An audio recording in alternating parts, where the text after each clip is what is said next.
Good evening, everybody. Welcome to the December 19th Portsmouth City Planning Board meeting. We'll call the meeting to order. Recording in progress. I'm going to call the meeting to order again. Now the recording is in progress.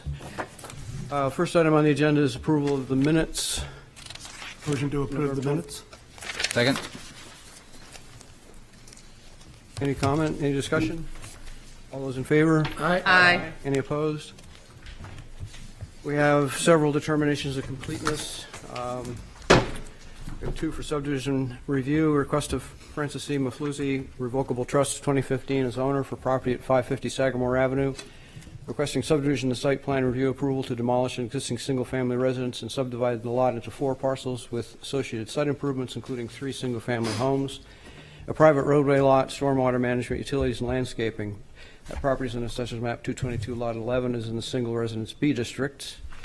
The other one is a request of Oak Street Investment GRD Net as owner for, and Oak Street Real Estate Capital as owner, and Durgan Lane LLC as applicant for property at 100 Durgan Lane, requesting subdivision approval for a lot line adjustment of the 3 existing parcels, a wetland conditional use permit in accordance with Section 10-1750, a conditional use permit from the Highway Noise Overlay District in accordance with Section 10-1360, and a conditional use permit for a development site in accordance with Section 10-5B-4110, and site plan approval for demolition of existing buildings. This property is on Assessor's Map 239, lots 13, 2, 16, and 18, lies in the Gateway Corridor G1 and Highway Noise District. I have a motion to accept those as complete. So moved. Second. Any discussion? All those in favor? Aye. Aye. Aye. Any opposed? Site plan review, also complete. Same one, Mafluzzi Revocable Trust, the same one, Oak Street Investment GRD, I'm not going to reread it. Also, 635 Sagamore Development LLC as owner for property at 635 Sagamore Avenue, requesting site plan review approval for a demolition of existing structures, construction of 4 single-family dwellings and associated site improvements. This property is on Assessor's Map 222, Lot 19, and lies in the Single Residence A District. The other one is a request of Golo Inc. as owner for property located at 2059 Lafayette Road, requesting site plan review approval to demolish the existing mixed-use building and construct a new 8-unit residential building with associated site improvements. This property is on Assessor's Map 268, Lot 13, and lies within the Mixed Residence B District. If anybody wishes to take these separately, that's fine, but otherwise, can we accept them all as complete? So moved. Sorry. Is there a second? Second. Greg, you had a question? I have a problem with B. In reading the packet, that application has far too many errors in it that I'm comfortable with voting that the application is complete. Errors are different than missing material. Is there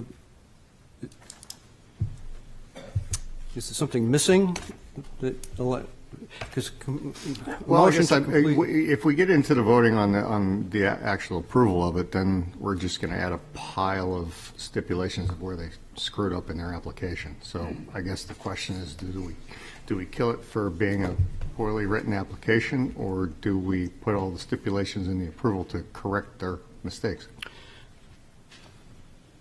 acceptance is completed application means there's sufficient information to proceed with the deliberation. So all the questions, the 29 questions or whatever they are. If you have 150 questions based on what they've submitted, then it should proceed because there's sufficient information for you to have those questions. If there was A missing piece. say you felt there was a need for a traffic study and that wasn't there, It's there. or there was no topographic map, Yep. or there was no wetlands map, that's a lack of completeness. I withdraw my nay. So any other No more comments. concerns? Thank you. So we have a motion second for all of those to accept them as complete. All those in favor? Aye. Any opposed?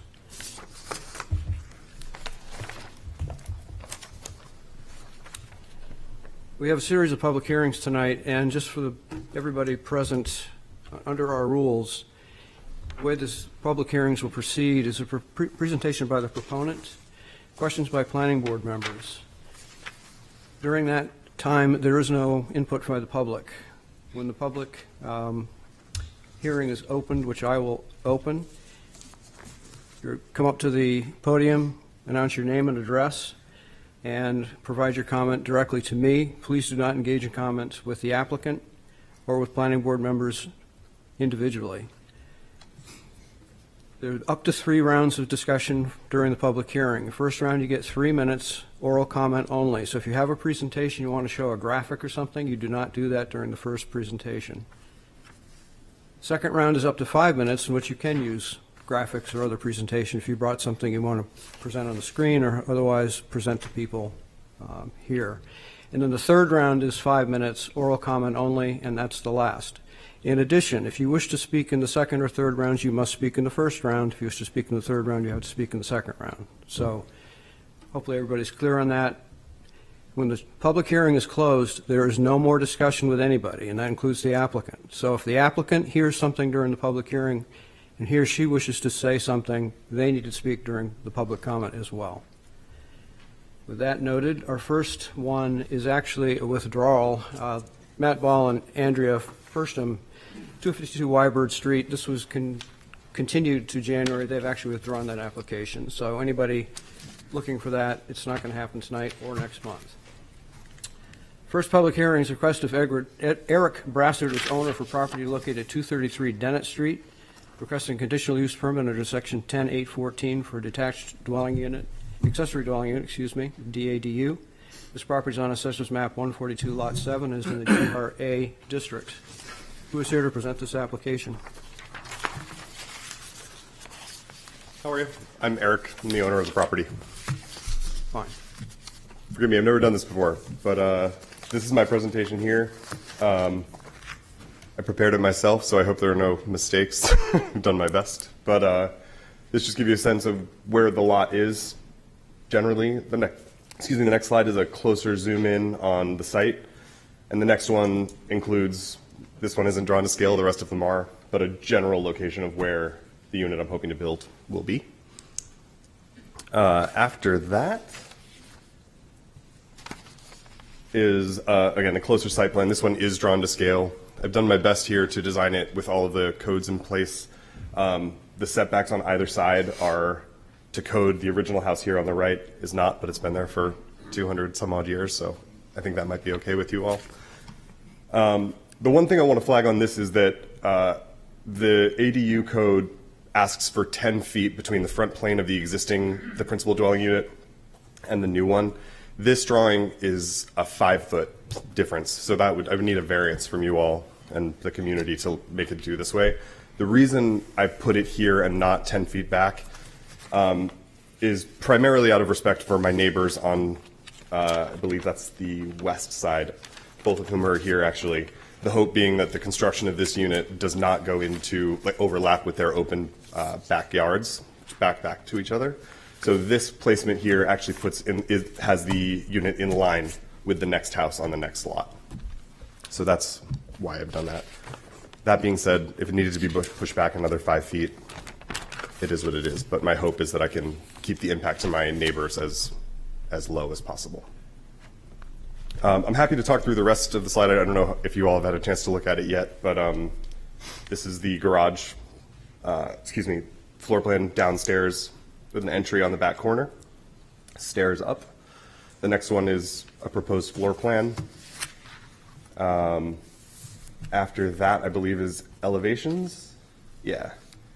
Is there a way to zoom out so we can see? Sorry about that. Yeah, so this slide I wanted to show for a couple of reasons. One is obviously to show the size and scale. It will present as it is smaller than the current unit there. But I wanted to show this for a couple of reasons. One, the roof line is quite specific to the property that I have now. It's a hip roof colonial. It's a very shallow attic. I would want to mimic the same angle there, so keep it a very small attic so it echoes back to the main house. All windows and doors will be the same as are on the main house, so it'll all be consistent, same color.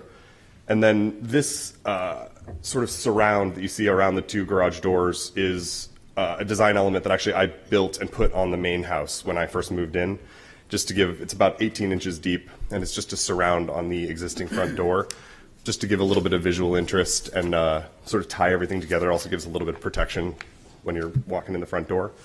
My hope is to build the same thing in the same proportion with the same detail around the garage so that, again, we're tying the two buildings together. And the rest are all of the elevations. This is from the back, so looking at the back of the house. The next one is what my neighbor will see looking at the side of the house from her house. And the other one is what I would see. This is the space between the existing unit and the proposed one. And then I also added some pictures to give a sense of size and scale.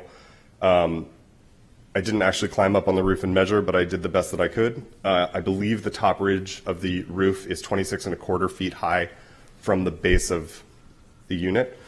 The proposed unit, which you can sort of see here if you've got really good eyes, is going to be 23 feet at its highest.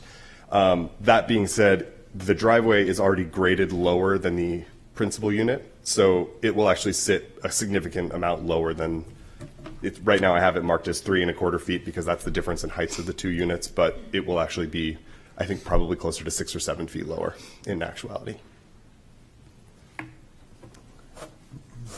And this is showing 6 feet between the units. I believe code provides for 5, so beefed that up a little bit. And this is the house I was mentioning. So these are approximate because I don't have fancy software to do it, but I've tried to do my best here to measure what this would look like. So looking across the back of my house at my neighbor's house, that yellow line there is with the 5-foot setback, and the red line that goes through my dogs is if it were 10 feet back. I know with perspective it's a little bit funny, but when you actually walk it, it overlaps with her backyard just a touch. And this I included for a number of reasons. One, I love this house. I think it's just beautiful. But when I saw this house, I recognized a lot of the same design cues on the principal house as mine has, and thought that it's a really good sort of example of what I'm trying to do with this garage, which is, trying to keep them as close to one another as possible to maintain that visual plane and not have it set back, which I think is something a little bit more modern. And, this is a house that's been there for 220 years, so I'm trying to keep it as true to form as possible. Thank you. Yeah. Questions to the applicant? I just had one brief question, and I think I answered it when I went out to Google Earth, and I see your property here on my screen. The drawings were a bit confusing to me. It appeared as though the face of your garage was so far forward that you weren't going to have enough room to get out of the park a car there. Sure. Or it would be so tight that you might be able to park a car there, but you wouldn't be able to walk, you'd have to go Sure. right up against the garage. But it looks as though, is the fence line your actual property line? Fence line is the property line, yes. Very good. So there's an additional, It's about 6 feet from the fence to the road, and as proposed with the 5 foot, it's 16 feet from the fence line to the new garage door. yeah. So if I had a bigger car, it would be a problem, but Thank you. yeah, thanks. You talked about putting this, matching what's around your door. I'm just looking at one of your pictures that has the surround around your door, and that sticks actually out from the building. It's right? about 18 inches, yeah. So it is going to actually be farther forward than the 5 feet in the end, right? Thank you for pointing that out. Yes, it is not a part of the structure itself. It's trim work, essentially. But yes, the front face of that would make that setback 14.5 feet instead of 16. That's beautiful.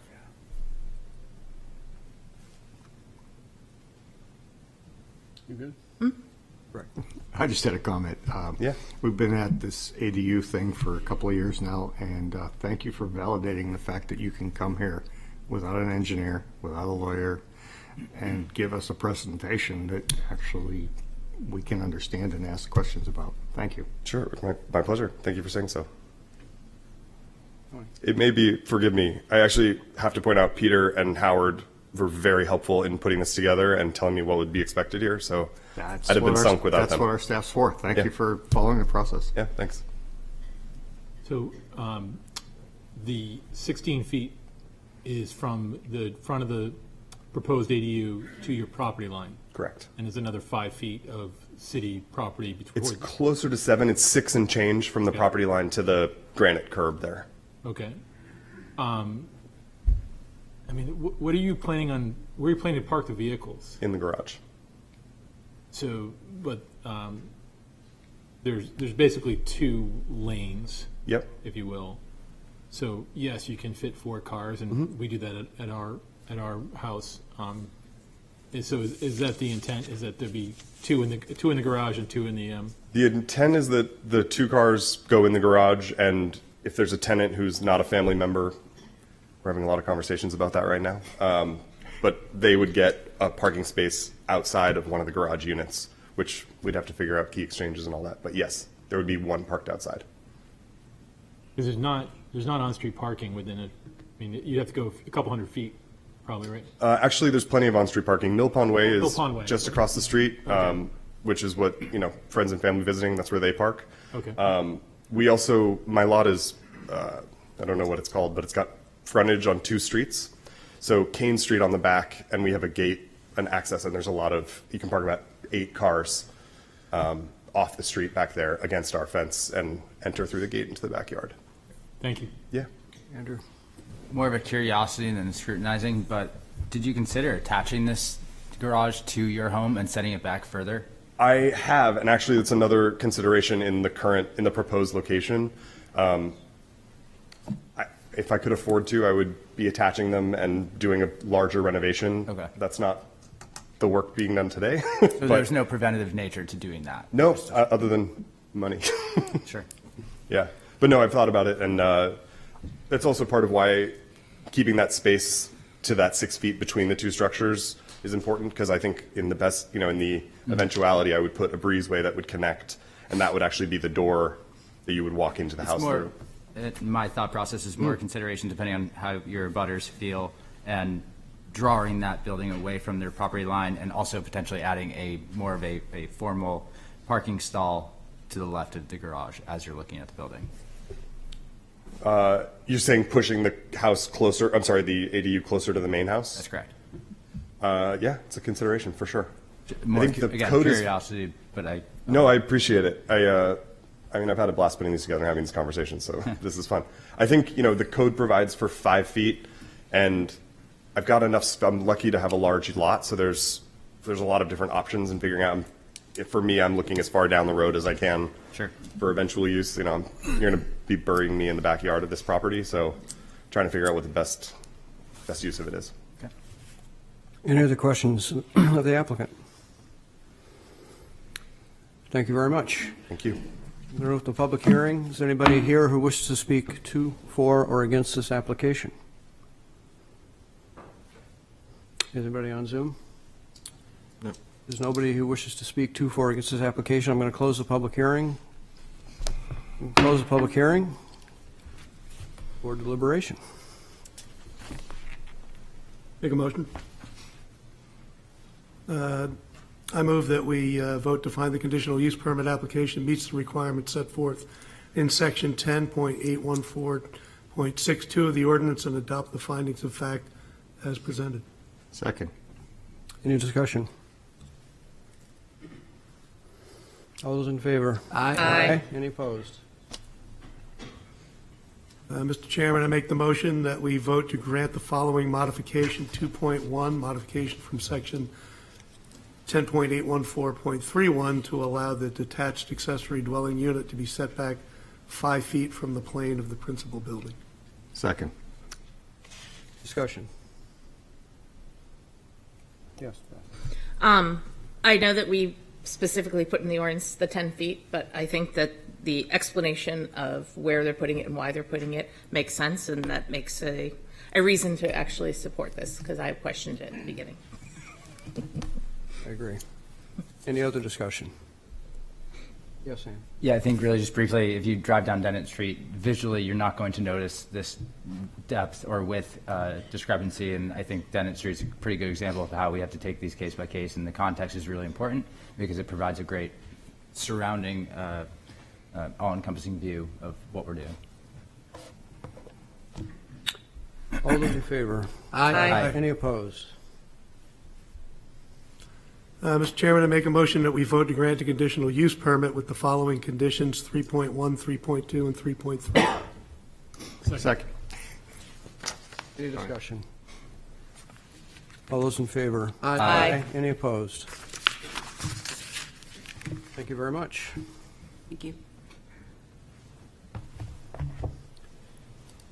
Next item on the agenda is request to change the McEachran Company as owner for property at 282 Corporate Drive, requesting site plan review approval and a wetlands conditional use permit in accordance with Article 304-8.08 of the Pease Development Authority Ordinance, the renovation of the existing space with associated site improvements, including paving, striping, curbing, stormwater management, utilities. This property is in Assessor's Map 315, Lot 2, and is in the Airport Business Commercial District. Just perhaps you could explain, this is not under the City of Portsmouth zoning. It's, as I just read, Pease. So our action here is a recommendation of the PDA. Yes, thank you, Mr. Chairman, members of the board. John Shagnon from Haley Ward. With me tonight are some representatives from Port City Air. And as you mentioned, it is 282 Corporate Drive, which is on the Pease Development Area Trade Port. So we are here for you to make a recommendation to the PDA Board of Directors, both for the site plan and for the conditional use permit. And in fact, the conditional use permit also falls under the regulations and ordinances of the Pease Development Authority. The project timeline was that in June, the Pease Development Authority approved the concept plan for this site renovation. In October and November, we went to the Portsmouth Technical Advisory Committee. And December 4th, we had a site walk with the Conservation Commission in Portsmouth.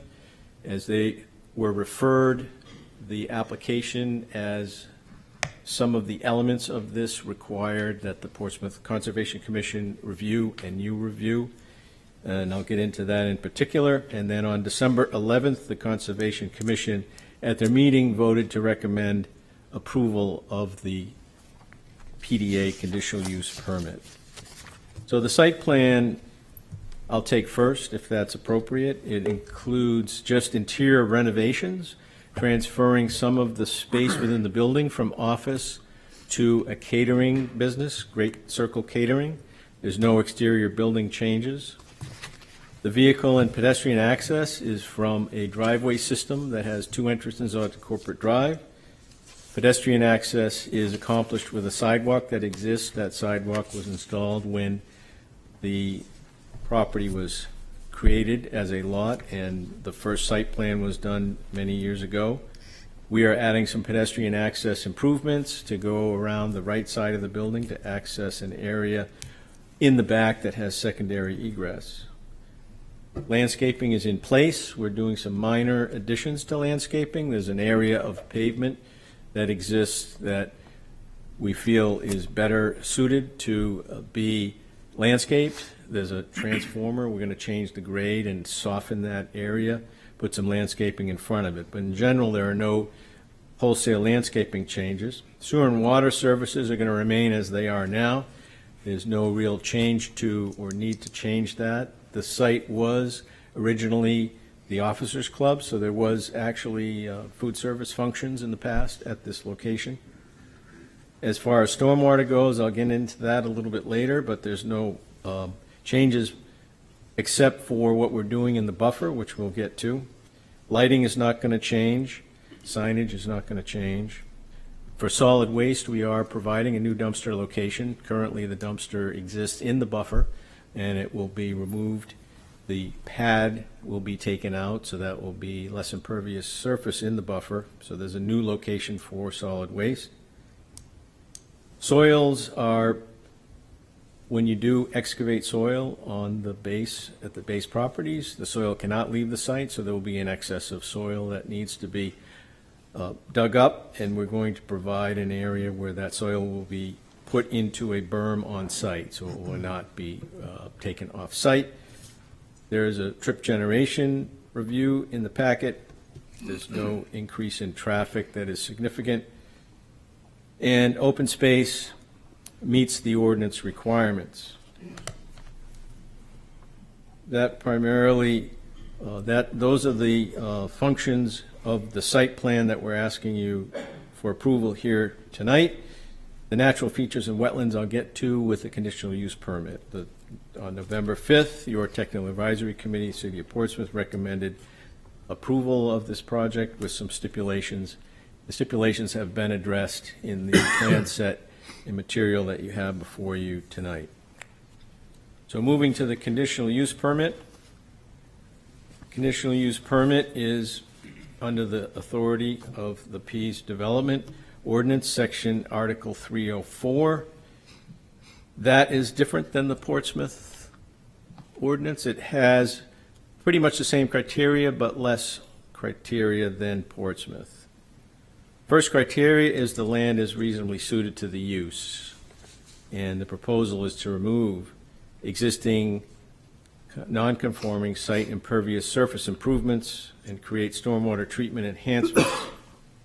Given that the existing lot is currently a commercial site development, we would submit that the land is reasonably suited to the revised use, given the proposed alterations. And just to back up a bit, this PDA setback is a 25-foot setback, and under this application, the work in general will improve the wetland buffer.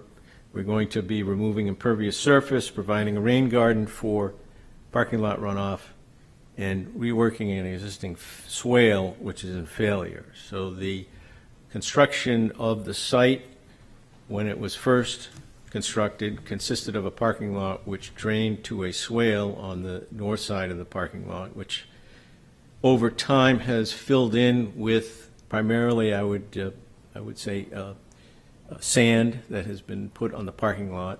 And because that swale is filled in, the water backs up onto the parking lot and sits there. And so if you've been to the site, the rear of or north side of that parking lot is currently, the pavement is in failure.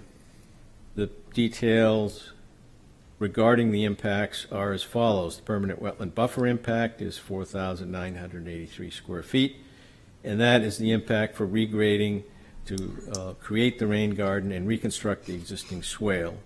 There's a temporary wetland buffer impact of 1,086 square feet, and this impact is for removing an existing concrete pad which does not have a existing purpose or a proposed purpose, and bringing the buffer area back to vegetation.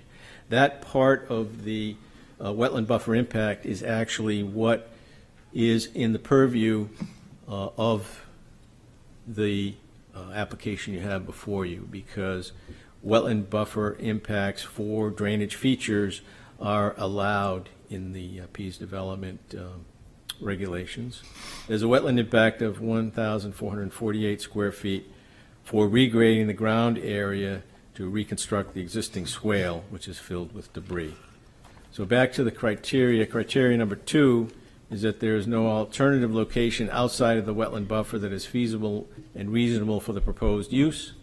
Due to the location of the existing swales and pads, which are within the buffer and wetland, the location of the removal and swale regrading work are fixed in those locations, and therefore they are in the buffer and the wetlands.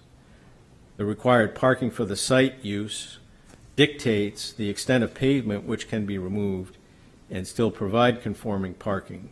So the rain garden construction following the pavement removal is set as far away from the resource as possible while still maintaining the site's parking requirements. Criteria 3 is that there will be no adverse impact on the wetland functional values of the site or surrounding properties. We believe the proposal will not significantly impact the existing wetland resource located adjacent to the site and its current functions and values. To the contrary, we believe the project will be a benefit. The proposed project removes impervious surfaces within the wetland buffer, provides enhanced stormwater treatment.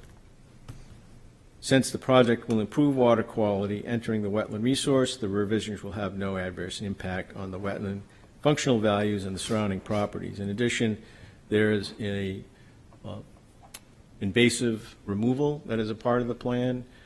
Currently, the site has invasive bittersweet at the edge of the tree edge adjacent to the buffer, and the plans call for invasive removals also as a part of this project. The 4th criteria is alteration of the natural vegetative state or managed woodland will occur only to the extent necessary to achieve construction goals. And we would submit that the proposed project does not include any alterations other than the grading of any naturally vegetated area to accommodate the work at the site. The removal of the invasives is an improvement over the existing condition. And lastly, criteria 5 is that potential impacts have been avoided to the maximum extent practicable and unavoidable impacts have been minimized. We would submit the project represents the alternative with the least adverse impact to areas and environments while allowing reasonable reuse of the property. The proposal avoids the wetland buffer to the greatest extent practicable while providing a reasonable reuse for the property owner. And the project provides numerous components which will serve to improve stormwater quality, treatment, and infiltration on the subject property.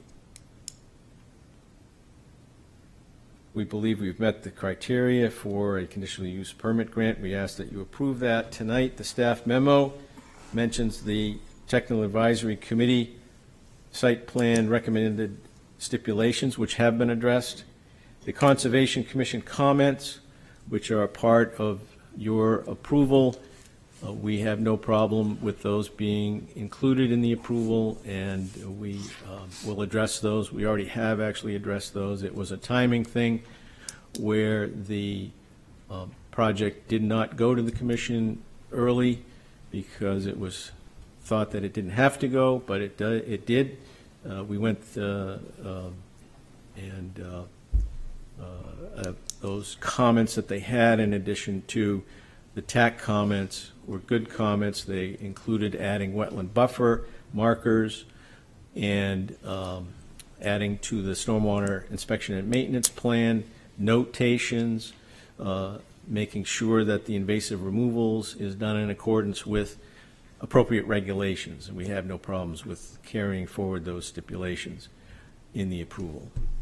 If you have any questions, I'll be glad to answer them. Questions of the applicant? Joe?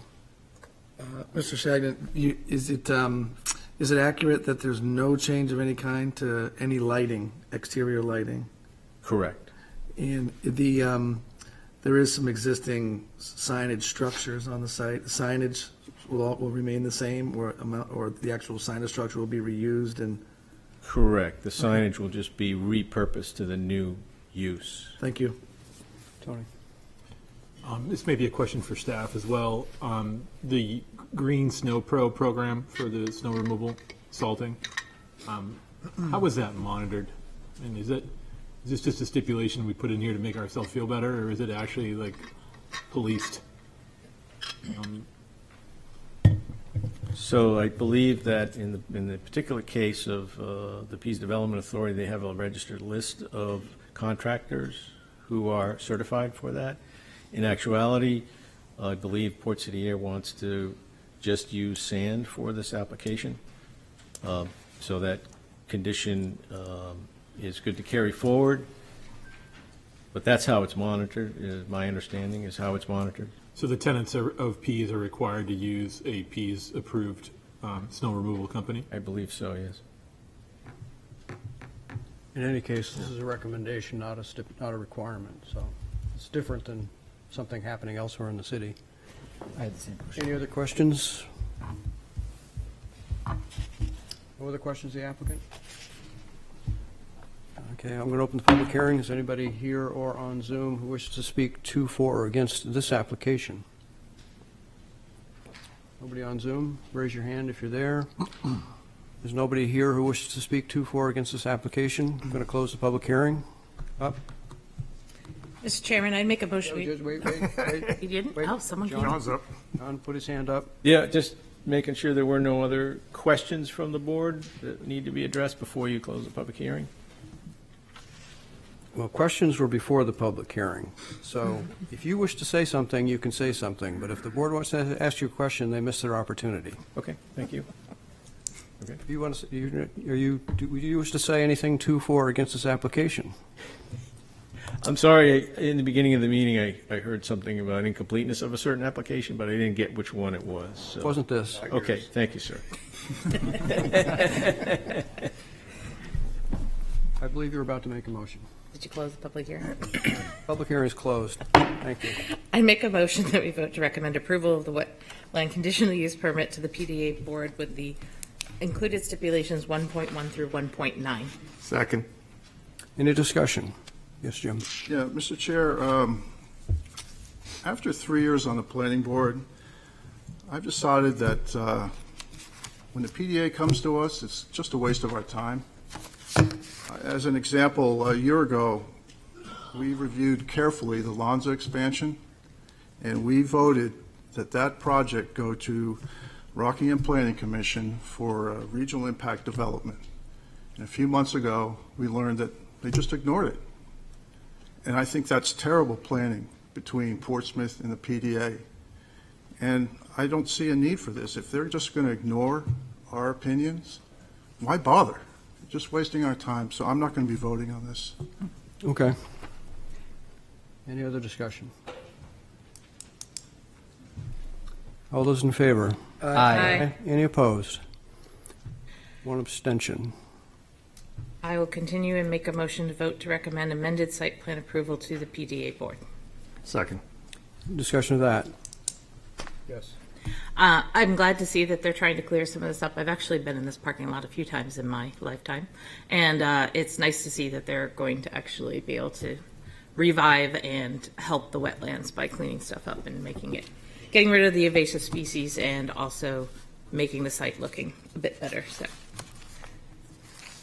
good to go. I will add, I would like to see more cooperation with the PDA on these things and figure a better way to working with the, but with respect to what we have in front of us, all those in favor? Aye. Any opposed?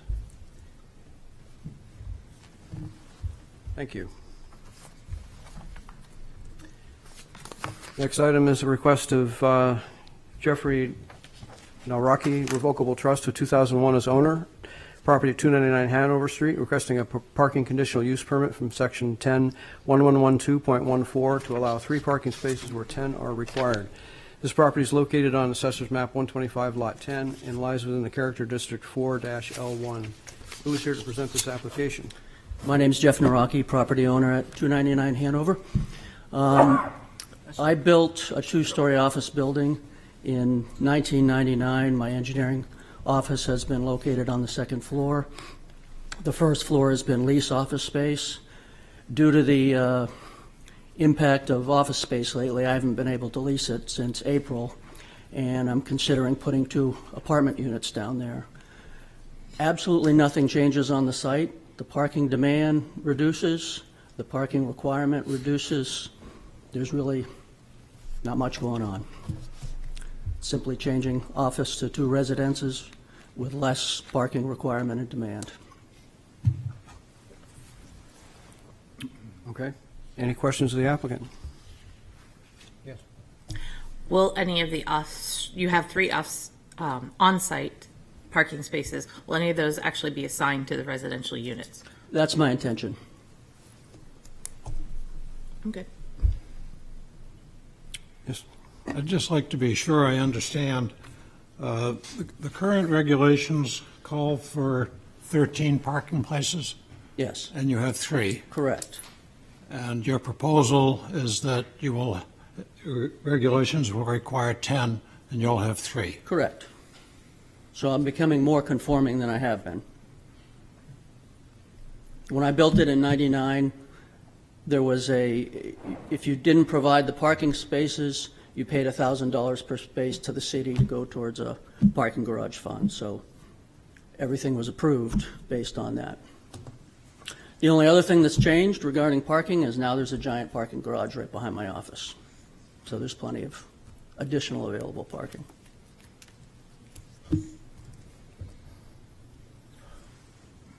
Questions of the applicant? Thank you. All right. I'm going to open the public hearing on this. Is anybody here or on Zoom who wishes to speak to or against this application? Please raise your hand.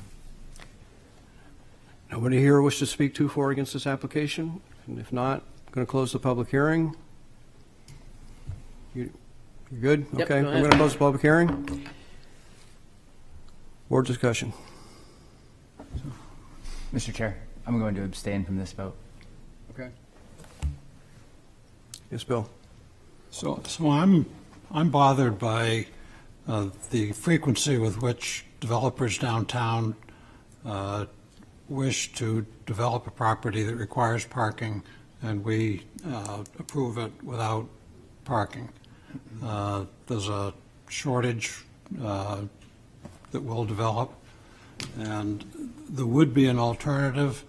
It may not be the right strategy to have each parcel build its own parking. It may be better strategy to have centralized parking and to let people pay a fee that would go into a capital fund that would be used to develop a new parking garage. But to just have it just be it requires 10, we're going to give it 3 and let that go. There are at least 2 or 3 other proposals that we have at some level of development that are similar or more extreme on that.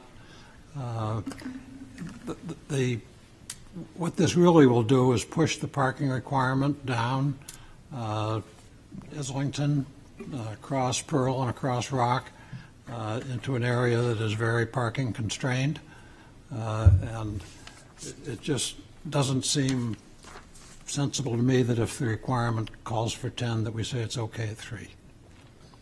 Joe? Just a point of clarification. I understand Bill's statement, but remember that the applicant is coming before us with a change that actually lessens his parking requirement. So he currently doesn't meet just by default. It's an existing building that that he constructed back in the 90s. His requirement is going down by the change of use. So in theory, the parking demand is going down for this building as well. Tony? There's some historical context here, I think, in the city that's important. When I was in the planning board in 2005, 2009, we changed the zoning a lot. It was very difficult zoning to try to do the thing you wanted to do. We were assigned, you allow people to pay into a system. I'll give you an example. The Breaking New Grounds or Napolitano Pizza, whatever you want to call it, when they went to redevelop that building or the adjacent building next to it, the bank, those buildings were built before cars. And so the demand of the parking made that building undervalued because they could never provide the parking, and the city, the way the city I think did the math at the time, and I may have this little off, is like, all right, in 2005, a parking garage spot was $20,000 to build, and so we'll divide that by 4, thinking there's an overlapping use in a parking garage spot, so the applicant has to pay $5,000 for every space they need. And it became this huge sum of money, and they go to the ZBA, and the ZBA is like, well, this is incredibly burdensome on this property owner, we're just going to eliminate it. So we were just in this tug of war of constantly losing, and so we said, all right, let's turn parking into a utility and in the downtown area. And I think this property has just been kind of bouncing back and forth, that property line of whether you're part of the utility and you don't need any parking or you're not. And so, what the applicant is proposing is less non-conforming, which is a weird double negative, right? But I don't know how we say this isn't appropriate when what is there now is even more inappropriate. So It's more conforming, is what you said. Yeah. So it's just, there's a lot of historical context here where the city has tried all these different things to make the parking work. And I think the only success we found is turning it into utility and making sure the whole system uses it.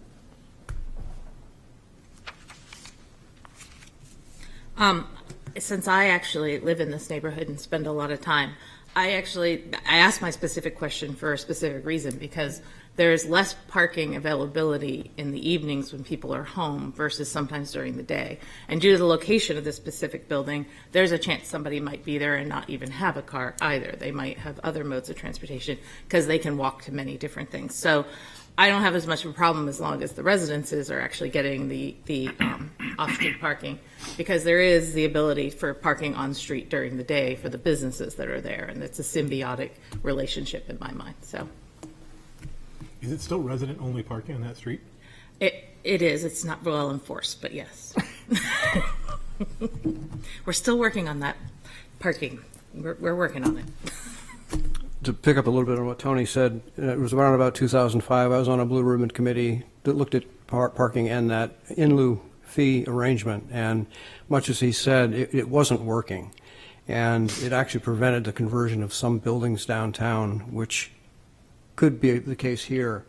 There's clearly no space to build off-street parking on this property. The buildings pretty much take up the lot. So I hear your concern, but to me what that means is that there is a need for more public utility, meaning more public parking. And that's why we put a line item to study that on the capital improvements plan. Yes, Joe? Just one more point of clarification. So this particular lot actually has more parking than most buildings on the street. So I think that I'd hate to, penalize the applicant with any stipulations, especially for use of that parking. I'd like us to leave it to the property owner to manage that the way that they would like to, because in the event that a tenant does not have a car, then we want someone visiting the office to park off the street if possible. So I just wanted to make sure a stipulation wasn't in the works here for how that parking is Not used. in my mind. Because it doesn't make sense. Yep. Thank you. We're converting commercial to residential here. He's not walling in this carport and trying to expand the footprint of the first floor. And, this is going to add much needed residential in the area. The value of residential is outpacing commercial, so that adds to the base.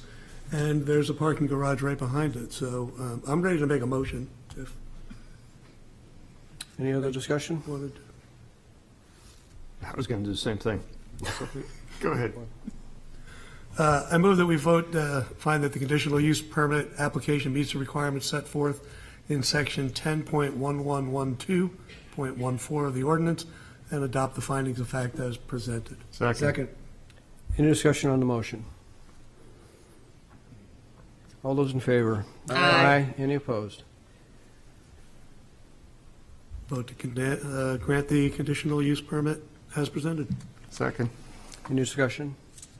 All those in favor? Aye. Any opposed? Thank you very much. All right, thank you.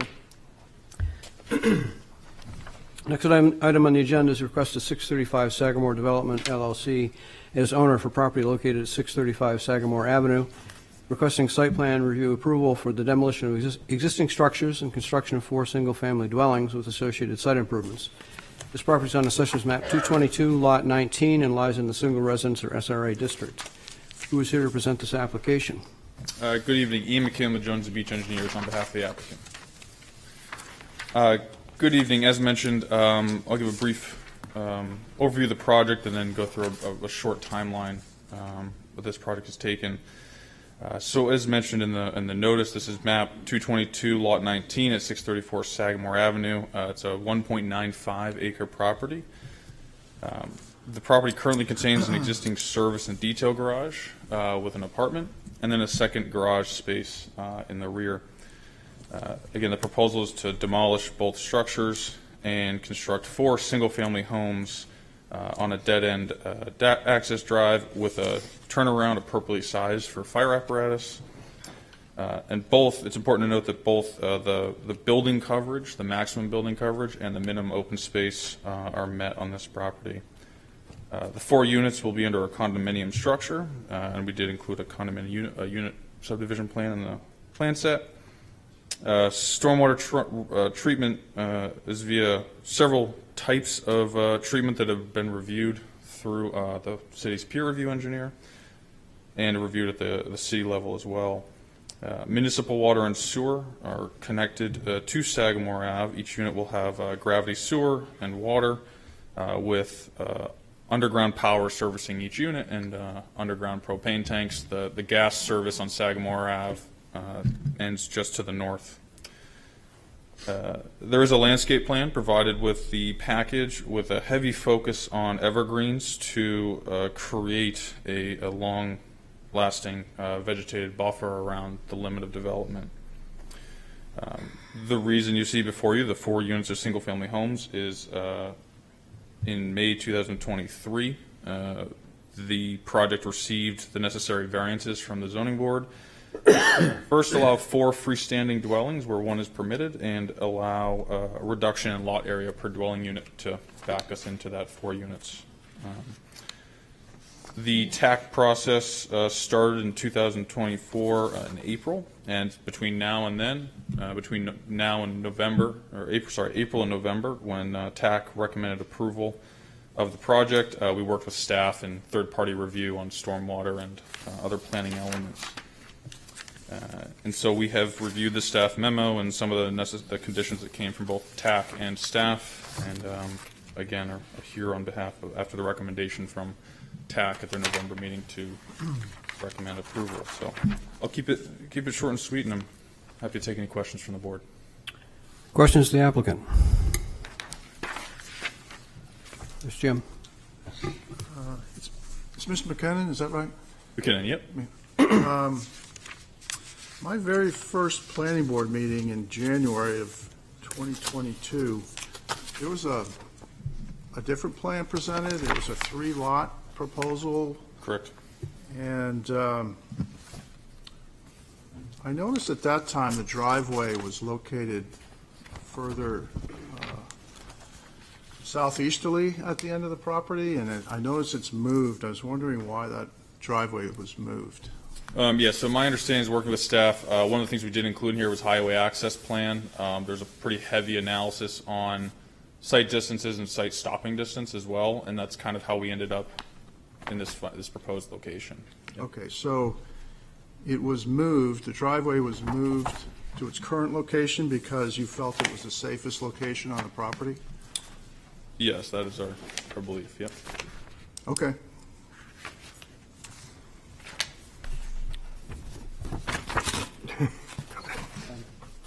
Andrew, and then. To dovetail off of Jim's comment, can you just talk through the TAC meetings that you've had? And it looks like you've gone through several iterations of the plans to arrive at this one here today. Sure. Yeah, myself did not take part in much on the TAC process, but submitted to TAC. This went through a couple rounds of review, especially on the stormwater review side with Altus. So there was at least 2 reviews with that. So it was a lot of back and forth, kind of honing in on, there's a lot of slope to the site. So making sure we met all the stormwater requirements. That was a lot of that back and forth between April and November. And so there were some recommended conditions in there specifically because of the stormwater systems, because they're not overly complicated, but because they exist since it's a condominium, there's certain requirements that certainly will be conditioned upon the property to follow in terms of maintenance, inspections during construction, all that. So.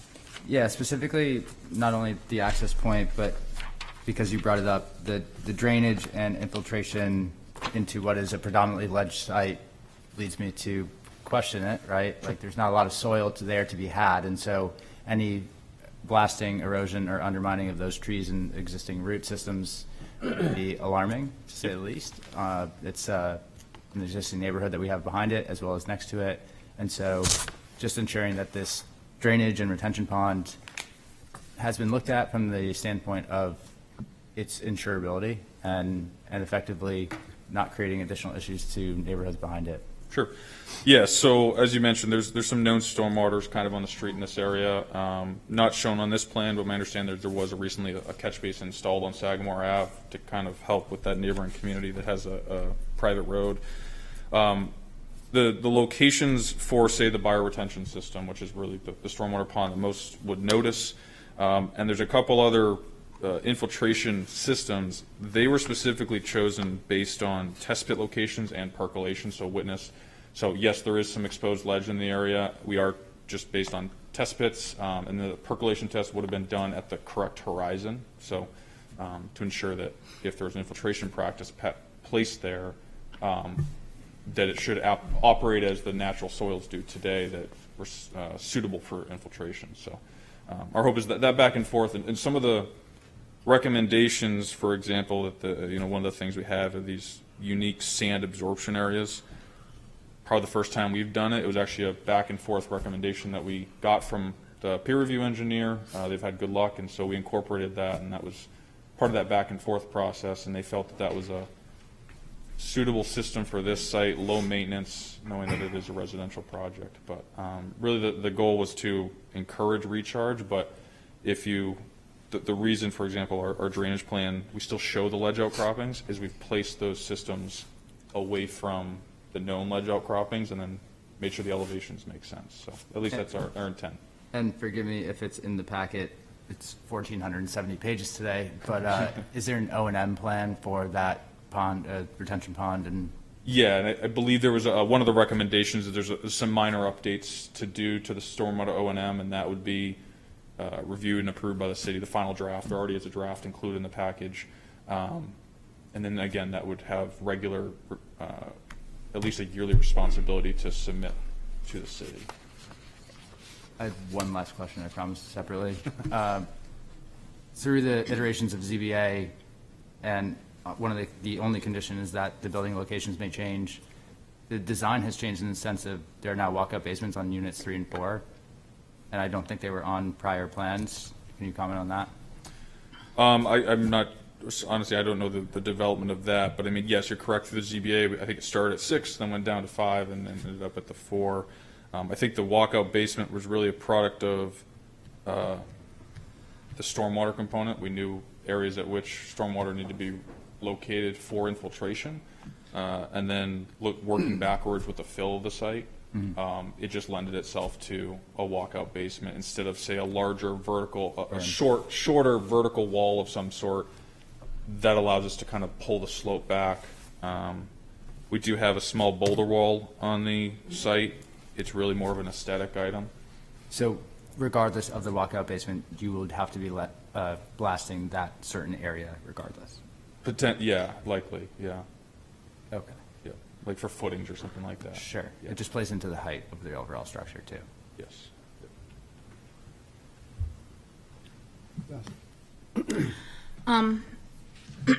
There's a huge grade change from the street to this lot, and you're increasing it by like almost 2 feet. You're actually increasing the whole overall height of all this, and then you're building 3,000 to 3,500 square foot homes, and you're not really providing a whole lot. I mean, I'm sort of scared for these people to get out of this driveway in the winter if it's at all icy and frozen over. On top of the fact that there's no real place for anybody to park if they have guests over, right? If they have 3,500 square feet, they're going to have kids, they're going to have probably multiple cars. You can only fit 2 in the garage, you can just barely fit 2 behind the garage. So I guess I'm just trying to figure out what's the need to build this whole lot up to be even higher than it is, to have such a huge increase in the driveway depth so that it has to go up so high. It's creating all these drainage issues and needs for doing all these things, and not providing really enough place for all the people to be there, especially if they invite people over. Sure. I'll kind of, I think, take that item by item. So you brought up the grade first. So yes, it's an 8% grade coming in through the shared driveway, for lack of a better term, we'll call it. 8% grade coming up. We do have a driveway plan and profile in the package, and for the first 150 feet, so actually the about 3/4 of the drive, it actually mirrors the existing grade. We clean it up with contours. So yes, there is fill. I guess once you crest the high point in the site and it starts to fall off.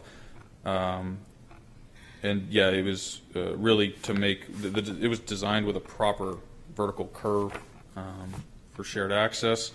And then just to touch upon the parking, you're correct. It's 2 parking spaces interior to the garage, and then based on the width of the driveway, we do anticipate the ability to fit 2 cars on the outside if there was guests or something like that. Yeah, I mean, when I looked at the existing conditions, it didn't go up to 72 feet when I remember looking at it, because I remember comparing it to the final product, and it's higher. When you look at the topography lines, it goes up higher than it is existing today. So it is definitely you're making a big hill in this neighborhood even bigger. So and I can tell you that there's a knob per se right in the center of the property there. That is at elevation 72, and if I look at the high point of the roadway, it's about 73.5 at the top of the highest curb grade. So yes, it is about 18 inches of fill as we kind of come over knob, but the slope coming to the site mirrors, say, existing grade today at about 8%. But do you find that safe for people to be driving out in the middle of winter? On 8%? Yeah. I Yeah, mean, right into the road, they're going to slide right into the road. Yeah, I will say, obviously, every community is slightly different in terms of maximums on driveway grades. I know my experience is 8% is generally the max, 8 to 10, depending on terrain. Generally, a roadway, especially a public roadway, is limited to 8%. So at least our belief is that, yes, it would be safe and in line with a lot of standard practice. I have to follow up on that. You've got a road that's coming in at 8%, considerably higher. It's almost 5 feet higher than existing grade at the end, but I'm more concerned about its intersection with the main public road. You don't have a landing. You've got a slope. You've got a transition from an 8 to a 6% grade with no landing. It stops like this at the edge of the public road. It's a north-facing driveway. You've got, under winter conditions, icy conditions, there's no way, people are going to slide into the road, as Councilor O was just saying. In addition, the stopping site distance is inadequate. That's documented in the application, but there's an additional site distance issue that wasn't addressed, and that's the exiting site distance. If you sit in that driveway and you want to exit out onto Sagamore Avenue, you are woefully short under AASHTO criteria for site distance because of the terrain out there and the horizontal geometry. That wasn't addressed, and I know the city engineer wasn't asked about it. Steve Pernon doesn't discuss it in his review. I'm very troubled by this. So how can you address these issues? Since it came, I was going to wait to bring this up, but since we've got on that topic. Sure. We'll start with the slope coming into the site. I mean, it sounds like, I think it was something that staff did look at, but obviously there's concern here at that. We're mirroring, the only thing I can say is we're mirroring existing grade. There is always the potential to say grade out that landing, for lack of a better term, at the bottom there for a stopped vehicle to be on a flatter slope. It would force likely a steeper slope to transition up, probably even to meet existing grade up at the top of the knoll. So that's something I think we can certainly look into. The stopping site distance, to your point, or the site, even the sight lines, it sounds like tonight, if the city didn't chime in on that, or if Steve Pernaugh, then we probably would need to get some feedback from them before. I myself am not going to be able to speak to it for, you're right, Steve Pernaugh with the experience in the AASHTO standards and stuff like that, the traffic engineer would be best to speak to that. Or we could provide some sort of statement from him. Well, I have personal experience on this as well, and I looked at AASHTO today, and it doesn't conform. So whether it rises to the level, it concerns me as a public safety matter. Sure. So, other questions? Yes, Greg. This might take a little bit. Are you aware that slide C2 or plan C2 still calls this a 5-unit residential development plan? Let me flip back to it. Assuming you're in the notes section. No, I'm on your attachment 1, drawing C2. It says 5-unit residential site, 635 Sagamore Ave, Portsmouth, New Hampshire.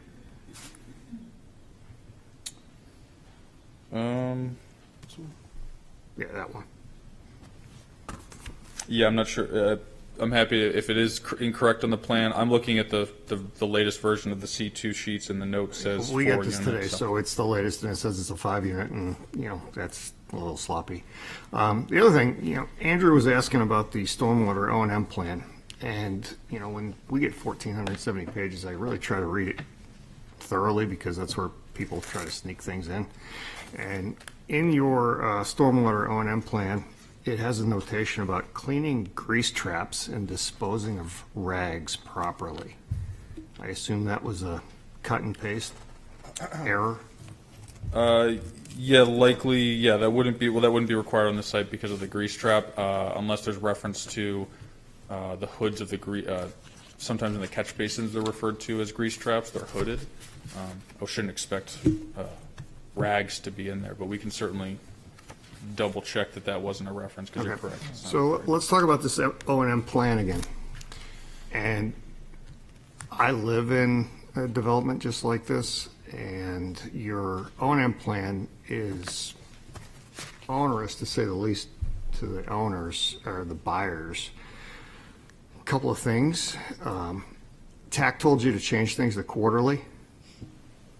Everything in there still says on page 347, line H, monthly, 348, line J, monthly, 346E, monthly, 346D, monthly. And there's also a question in when you have to monthly remove the debris from the sand traps, it requires a chemical analysis of the leaves and stuff that you pull out of that. I've done dredging with the Corps of Engineers and stuff like that, and chemical analysis of dredge spoils is ridiculously expensive. Do you anticipate a way of warning the homeowners how much this stuff is going to cost in their HOA fees? And then to that point, this level of detail, is this going to be recorded at Rockingham Registry of Deeds on the deed that they are subject to all this stuff that I certainly wouldn't want to have anything to do with? Sure. So if you mind, if I'm going to jump back, you were saying TAC recommends quarterly, but the report is recommending monthly? Correct. Yep. So a lot of that, the monthly, for example, a lot of that comes from the NHDES BMP manuals for inspection. So it is maybe not necessarily, for example, so the yearly inspection completed by a certified professional, that might be, say, a yearly requirement that needs to be submitted to the city. The monthly is really a guide for the association, right? So the board, they should be inspecting their features that they're responsible for, say, on a monthly basis. Not necessarily that anything needs to be done or a report needs to be generated for that. So a lot of times with the condominiums, we do suggest that somebody's looking at these things monthly. It's a shared utility essentially for the community. And for the sand trap, we probably need to get back to you. That was a unique feature that I believe that, again, that recommendation was some literature that came from the peer review engineer through that process. So you're right, it is there. Certainly when you hear chemical testing, there could be a cost implication there, but I'd say we probably would need to look into that at this scale. And we can revise as necessary. But the proposal of that type of system in general on the property came from a recommendation of the peer review. So we might need to maybe discuss with them if there's any changes to that Better way based to on this do procedure. it? Better way to do it? Yeah. Next comment. We've just been beating this one to death, but 99% of the applications we get for this type of thing have several things. Green snowplow program, because you're going to be putting salt and sodium into your stormwater treatment plant. You didn't mention that anywhere. Another thing, organic fertilizer maintenance plan. 90% of these things have the state certified organic fertilizer, because again, you're putting this stuff into a stormwater treatment plant. No, thank you. Everybody else talks about invasive species mitigation plan. We didn't see that either.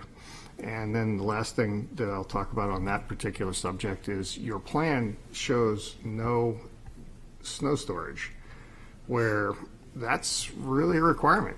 And, it says that snow will be stored off of the pavement is exactly what I quote your plan saying. And, Sure. But the problem with that is you're going to put contaminated snow on fill dirt, which is going to filter into your stormwater plant, which is going to put chemicals in your sand retention, which is going to require a lab to test for chemicals.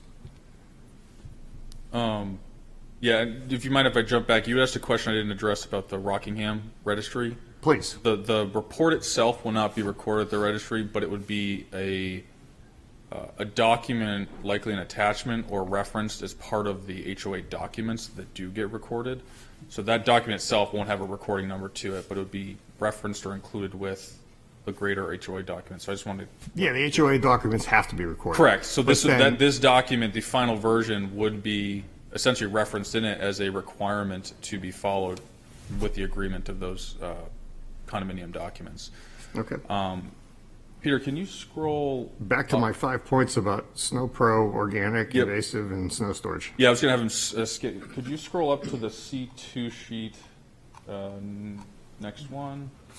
So we do, and this is the sheet I have in front of me, we do have snow storage outlined on this plan. So again, I'm not sure the plan that you were looking at. I'm looking at that. Where is it? This is sheet C2, so sheet 4 of 21 in the set. We've placed snow storage probably more than really is needed on average around the perimeter of much of the drive lanes and the driveways.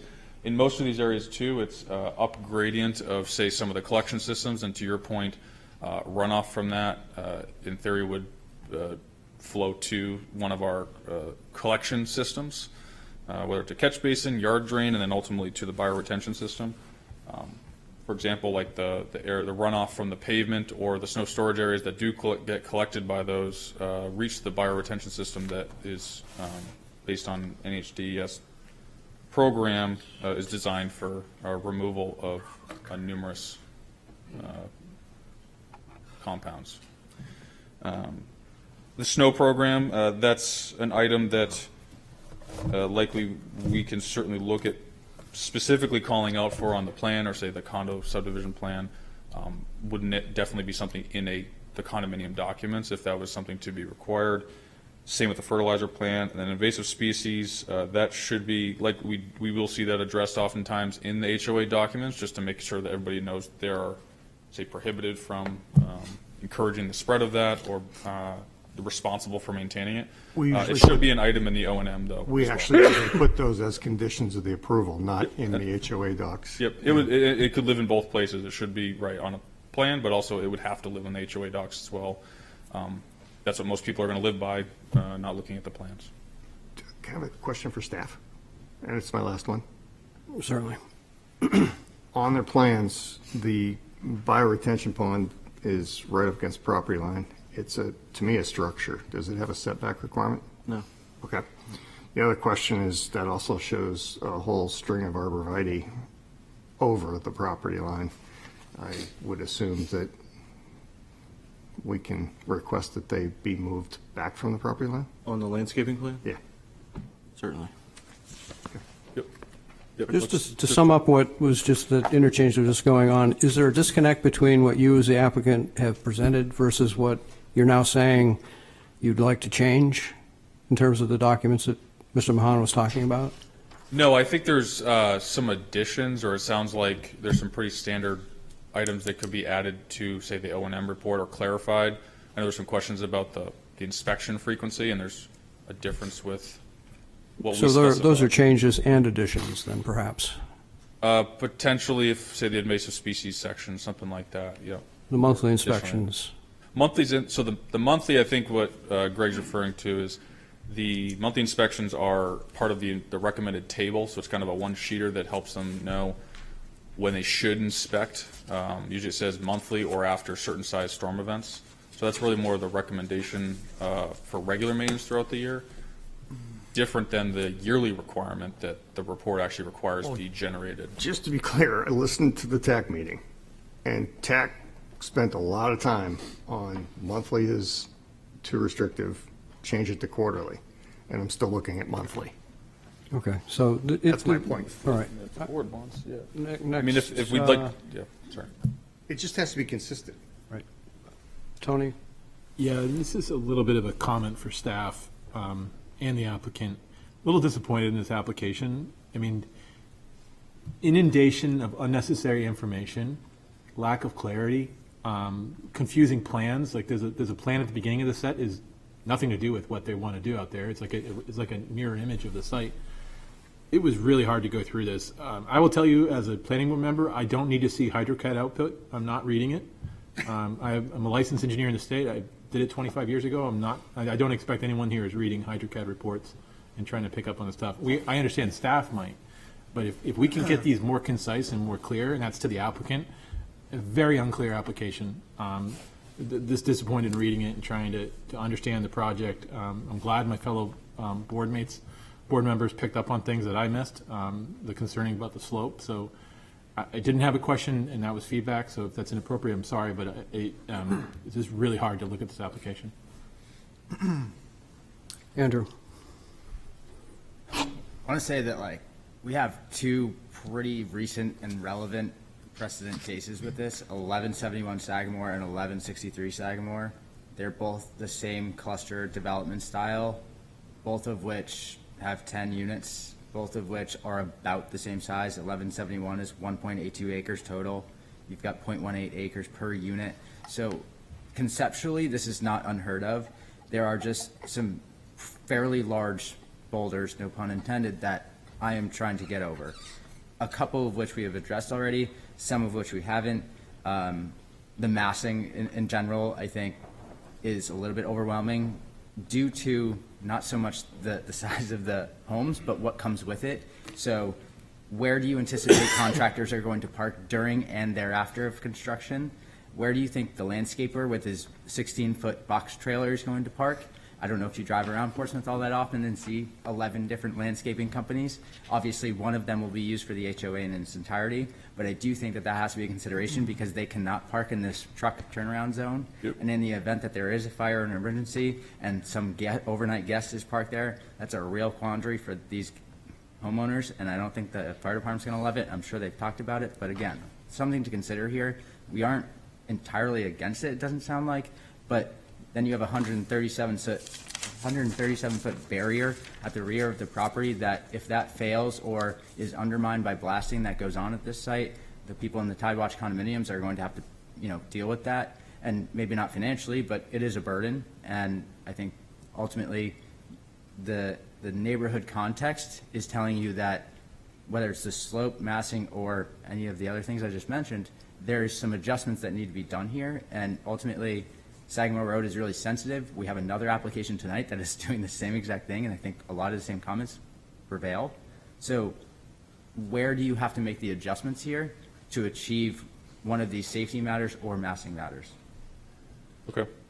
And like you said, just to clarify, your concern really isn't necessarily the 4 units in the lot. I think it goes back to some of the concern about the site grading. So maybe a little bit more explanation as to. Well, there's a difference between causation and correlation there. Sure. Understood. Yes, Bill. The reality is you're going to wind up with a condo association of 4 families, none of whom know any of this stuff that we're talking about. And they're going to, so it has to be very explicit for them as to what's required. And it's probably some detailed attachment to the condo docs for the frequency of inspection. But it is something that it would probably even be beneficial if at the beginning of the association that the first contracting with somebody to do the maintenance be done by the developer and then just adapted by the owners rather than having them try to figure out who to hire to do it and what it is that needs to be done. Because this is just not something that's going to be done by 4 families that move into houses.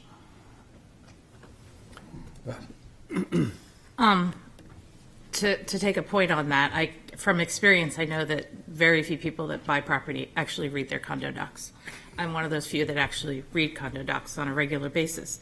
It might be, down the road, thinking towards the end, you might want to put more than that information in the condo docs. There might need to be some stipulations in the deed because they will read the deed. So that will help on some of those points if you can pull out some of those. I personally would love to see you put more room for parking and cars and deliveries. I'd rather probably, I'm thinking like 2 duplexes so that you take, you have less. They're probably going to take up less space. So you're going to have a little bit more room to maneuver with.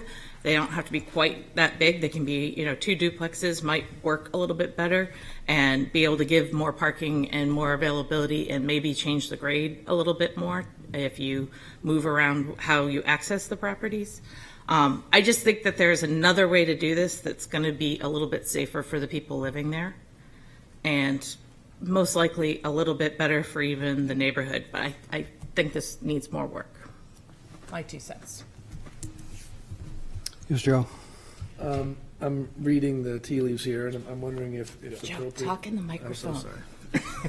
Move to public I'm comment. wondering if it's appropriate for a continuation or a Well, postponement. I'm thinking the same thing, but I'm also wondering if we need to have a site visit to check the grades and just look at it.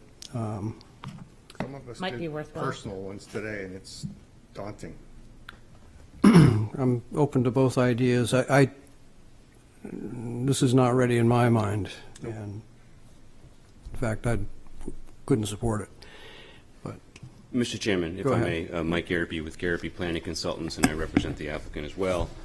I guess I was going to suggest what you just said, which was a site walk, because I think it would be beneficial for you folks to all get on site and look at the existing condition, and we can visualize the proposed on site. We can have the proposed units corners staked.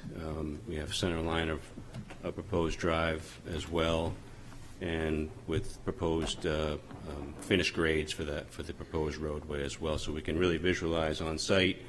I will say just a couple of comments. Traffic was vetted significantly along with drainage through the TAC process. We spent quite a bit of time with Steve Parnell and with Jones and Beach on site doing site distance analysis, working with staff on the same. So we have a best case condition on site, right? I should say currently it's an open curb, but of course it's not anymore.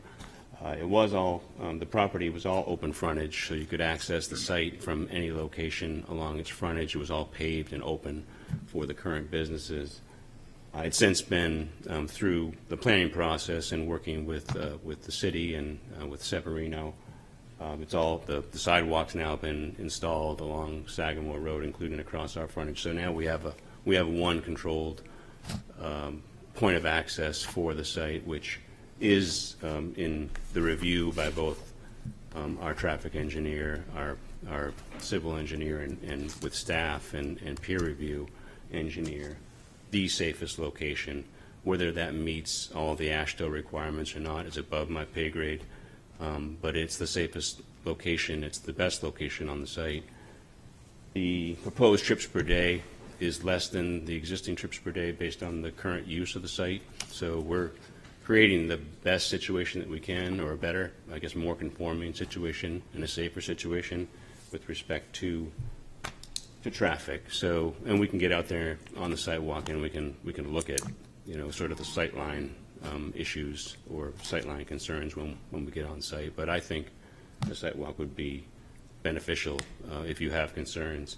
What I was going to say before you suggested a sidewalk was that, in order for us to proceed, we'd need to have more clarity on what you're looking for us to come back to you with, because we've been through, this is almost year 3. I think in January of 2022, I was before this board with a preliminary consultation. I think, Mr. Hewitt, you might have been on Zoom. I was Can't on Zoom, remember. yes. Good memory. But in Florida, in fact. And that was our first presentation. I think we may have had 6 units we were showing. We went through a very long process with the zoning board, but more so with the neighbors to try to work with them, hence the reduction in the number of units that we ultimately got approved by the zoning board. And here we are. So with that said, site walk would be, I would agree with, and I don't know what I guess we would come back at a future meeting and kind of hear what you folks would be looking for changes to the plan, because as you can note in the staff report, staff is recommending approval with conditions. They feel that it is safe, it meets all the requirements of your regulations and your ordinance, so we'd otherwise be asking for an approval, but happy to do a site walk. Mr. Chair? Yes, Mr. Garrity, are you looking for recommendations then? Can I make one to him? please. I'm going to refer back to your January 22 plan.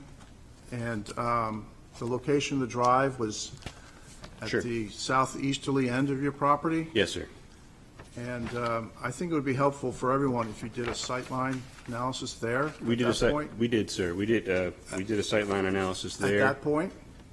At that point, and we did one further up the slope as well. We went to the top of the hill, to the property line itself. Okay, when it was a three-property project? We did it as the 4-unit. Right. So one of the conditions of the zoning board was that we would be able to have flexibility on that, in particular the sight line. Right. Because they had the same concern.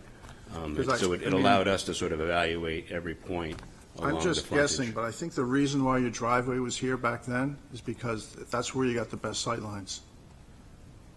It was thought at the time that the further up the slope we went, that we'd get better sightline, but it ended up through discussions with our own engineers, with staff, with Severino, because they're obviously out there doing lots of improvements to infrastructure. Well, I guess in general then, if you could do a comparative analysis. I mean, obviously you were trying to find the safest location for your driveway with the best sightlines. Sure. Just do, 3 or 4 of them showing why you think yours is the safest. Yeah, we could provide that. We did provide that to staff originally. We did change the location. We actually preferred the other one, but this is the safer one. So we redesigned the site for this. It wasn't with an intent to, provide a better layout for us and save money. It was because that was the safest point. But we can provide that backup, All sir. right, just to put it out there, Sure. I walked the site too, and I didn't have any instruments, I didn't set up a tape or a theodolite or anything, but I feel this is the safest location on the original from 2022. And we had originally thought the same thing, but the numbers, I guess, don't lie. Okay, I don't know. that's fine. We'll provide the backup for sure. Joe? Just something worth repeating that you just said, which I think was very valid. The previous condition had multiple kind of uncontrolled access in and out. You could have vehicles actually exiting from multiple locations at the same time. There was no sidewalk. The conditions there are actually improving immensely as far as safety is concerned and control of traffic in places for pedestrians to be and vehicles to be. I do remember frequenting the business and remembering that vehicles could go in and out over the entire frontage of that property, and did quite often, and there were no sidewalks on that side. So it is worth noting that wherever the driveway falls, we are putting a controlled access point rather than the Wild West out there for vehicles. So it's worth recognizing, for everyone to recognize, I think. Tony? I have a question for the chair or the planning director. I understand everyone's concerned about the HOA documents and the burdensome that a lot of these requirements are going to put on them, and I feel those concerns. Is it appropriate in our review to be concerned about that? Is that germane to our charge on the planning board, is the requirements in an HOA document? No, if there's something in the application that we feel is important, it should be a condition of approval. And if that condition is reflected in addition in the homeowner's documents, that's a good thing. But anything that's important should be in the conditions of approval. But is burdensome HOA document for the future homeowner something we have to reflect on? Not in my opinion.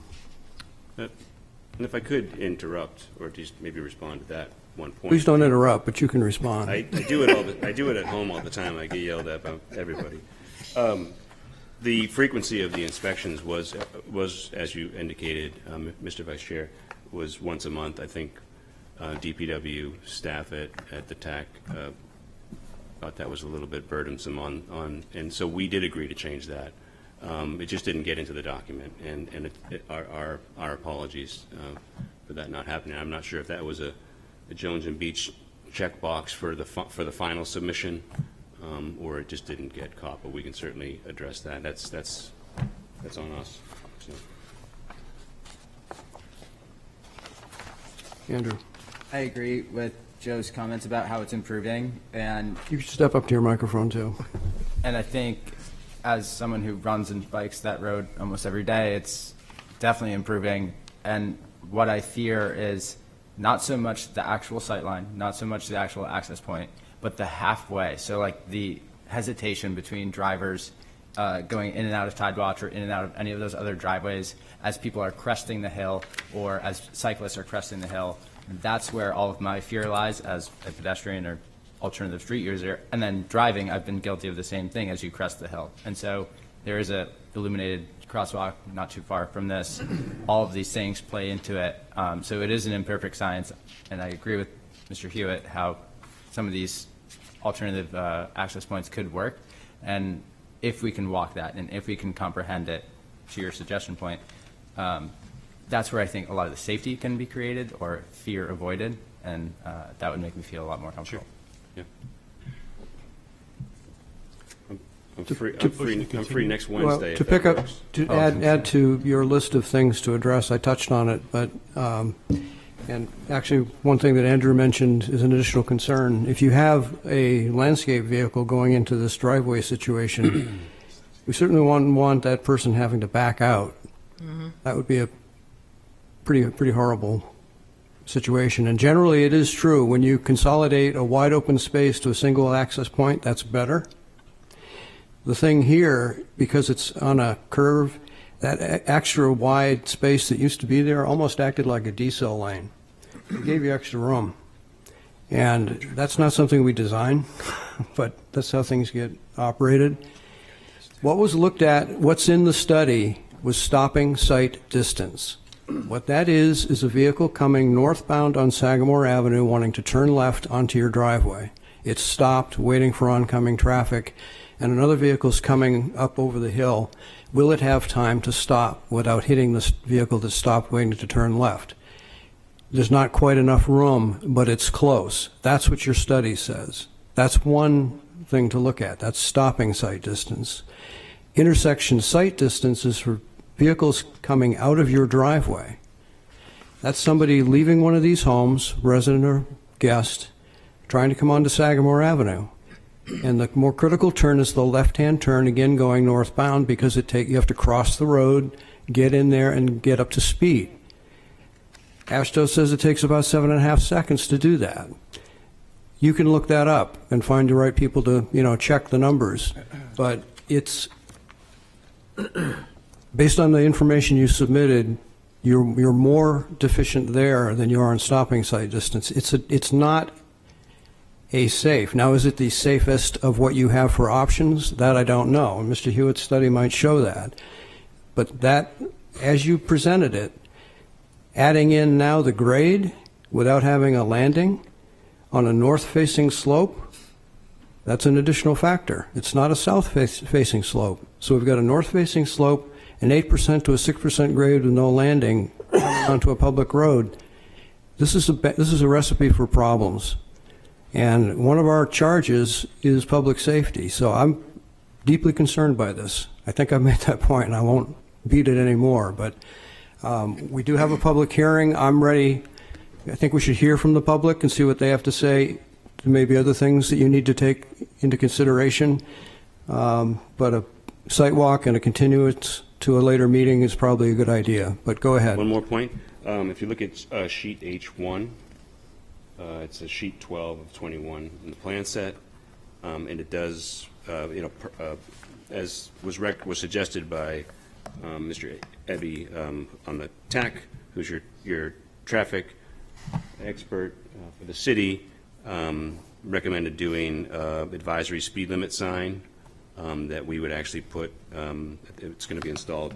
I believe it's going to be installed top of hill to sort of warn folks of a blind drive, potentially that should help with the situation. So that's one of the things that staff recommended that we provide for the city that would be installed, I believe, sort of top of hill. I can't. Yeah, I'm aware of that. I'm Yep. aware of that. So that would be solar controlled, and it would be something the city would then own, and it would hopefully help, with other driveway access off of Sagamore as well. That would Okay. be the goal. So I think you just answered my question, because I was going to ask on that very specific sign, who Okay. owns it, who maintains it? Okay. The city? I believe it's the city. I'd have to talk to Mr. DeFosis about that, but I believe that's the intent. I Was think that they it would be pay for it, but then Put we it would. in the city. we would pay for the installation and install it, and then it would become city. Thank you. One hell of an equation. Any other board question? Yes. Just quickly, he did reference sheet H1, which I had been looking at, and I didn't know if that addressed any of your concerns or not. You're almost there to it. I'm seeing you scrolling down. Was that is the stopping site distance? Yeah, no, I'm very well aware of that. Okay, Stopping very site good, very distance good. is different. Yeah, I heard you say, I just want to make sure that you saw that in there. I did. I looked at it in some detail. Thank Yeah, you. we worked with Eric Ebby for many. I spoke with Eric today. You did, okay. Yes. So, and maybe he can shed some light. He did, through- and that's why I have concerns. That's why you have concerns. Well, we'll reach out to him and we'll talk to our experts and we'll figure this out. So when we come back, Fair enough. we'll have some better answers for you. Oh, wait. If there are no other questions to the applicant, we're ready for public hearing. I'm going to open the public hearing. I did have a request for a Zoom participant who's apparently Raise their hand. raised their hand. Go ahead. Yes. You have 3 minutes. Once we get you. Go ahead, Peter.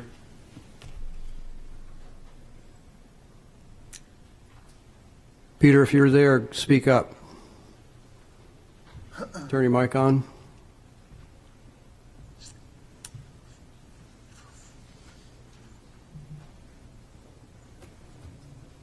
Now? Yes. There we go. Yes. Okay, great. I'm Peter Whistle. I live at 579 Sagamore Avenue, Unit 75 in Portsmouth. Please reject the application to develop 635 Sagamore Avenue, the aptly named Luster Cluster, and require the developer to limit the development to a single unit for the following reason: public safety, an unworkable stormwater management system, the use of city and consequently taxpayer resources for the benefit of the Luster Cluster, and inadequate on-site parking, and an inadequate buffer between the Luster Cluster and Tidewatch. Public safety should be of paramount importance in evaluating this proposal. As stated in the proposal, minimum site distance requirements with respect to traffic exiting the property is not met. The minimum site distance applicable to the rear bumper of a northbound vehicle making a left turn into the Luster Cluster is dramatically shorter and is not even addressed in the application.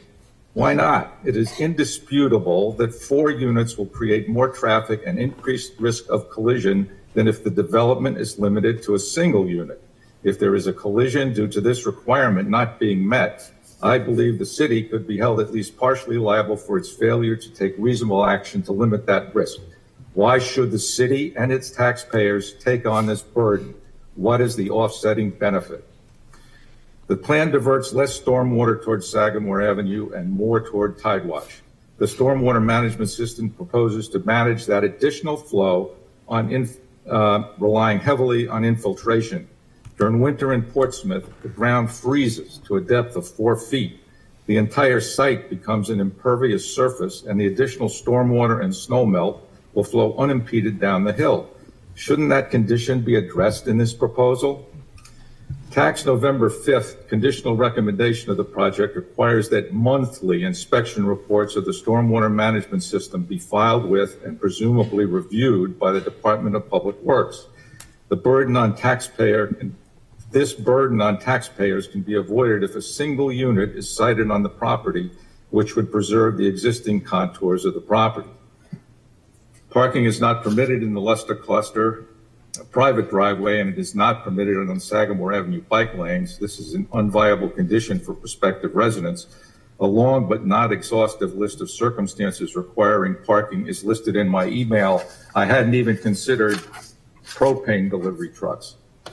The mature pine trees currently growing on the hillside abutting Tidewatch have no needle-bearing branches from ground level to a height of 10 feet. And they do not completely screen the view of even the existing low elevation structures at 635 Sagamore. The pines being proposed cannot possibly screen the looming upper stories of the cluster units. Please take the time to look in depth into the above concerns before coming to a decision. Thank you for your time. Thank you. Mr. Chairman, members of the board, Eric Weinberg with Altus Engineering, and we performed the third-party drainage review on this site, and our task is just the stormwater management design. I normally do not speak at these meetings, but I do want to make it very clear, as third-party reviews, we do not make design recommendations. We review designs that have been presented to us. So that sand filter was not our idea. It was an idea of the design engineer. We responded to that design. Again, we don't make design recommendations. Thank you. Thank you. Anybody else wish to speak to, for, or against this application? If there are several of you, you can queue up a little bit if you want. My name is Jeff Soto, and I live in Tidewatch. I'm not normally used to speaking at these kind of meetings, but tonight was educational, and this to me does not pass the sniff test in any way. These guys aren't buttoned up in what they're presenting for the safety of our community, Tidewatch, but Portsmouth as well. I urge all of you to take a ride up from the Atlantic Road one day and try to make a left-hand turn into our association. It's difficult as it is with the speed and the size of some of the vehicles that use 1A Sagamore coming through. So I would urge you to take a look at that. You're going to put something on the top of this. It's a blind turn. We come over the hill, you have to hit your blinker before you get to the top of the hill to turn into our association, and this is going to be before us. So you're potentially creating a traffic hazard here. And then when you talk about the grade and how these folks are going to pull out of this, I don't want to see somebody lose use of their property. I just don't think this is appropriate. The second point is blasting. I don't know what kind of damage that's going to do to our association or the community. We just put in all new sewer lines, water lines, power lines, and everything else, and you're going to start blowing up the top of a hill. And gas lines, does that pose a risk?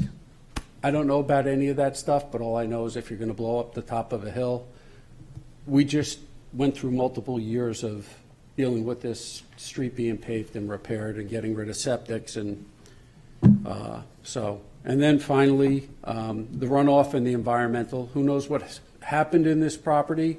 If there is any kind of chemical leaching into our property, once this is approved, we're going to be the people that live downhill from this, and we know what runs downhill. And right now, this doesn't appear to be our problem, but with this type of development, it might become our problem. And I would urge you to just consider all the alternatives, because, again, I've never been to one of these before, ever spoken, but these guys don't sound buttoned up, and I don't feel comfortable hearing what I'm hearing, what's being proposed here. So thank you for hearing me. I appreciate your time. Thank you. Next person. I'm Ann Hartman, and I live in Tidewatch, 579 Sagamore Avenue. I want to direct your attention to the New Hampshire Department of Business and Economic Affairs Handbook for Planning Boards. It discusses in detail the duties of planning boards when considering the denial of an application. It states that, in addition to adhering to regulations, the board can exercise independent judgment and knowledge of the area. The handbook goes on to cite examples of the exercise of independent judgment and knowledge of the area in denial of an application if, and I quote, the proposal cannot adequately address the legitimate concerns raised at the public hearing, such as drainage, traffic, or other health and safety issues.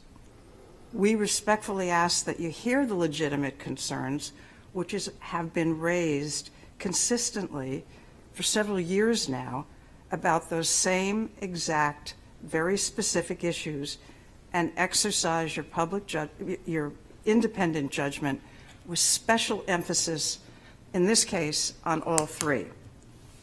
Drainage mitigation achieved only by an amount of engineering that defies common sense, exacerbating an already challenging traffic configuration, and the safety and wisdom of the anticipated extensive blasting. Thank you. Thank you. Hi, My name is Andrew Jaffe. I live at 579 Sagamore Avenue, Unit 72. I thank the chair and the committee for listening to me.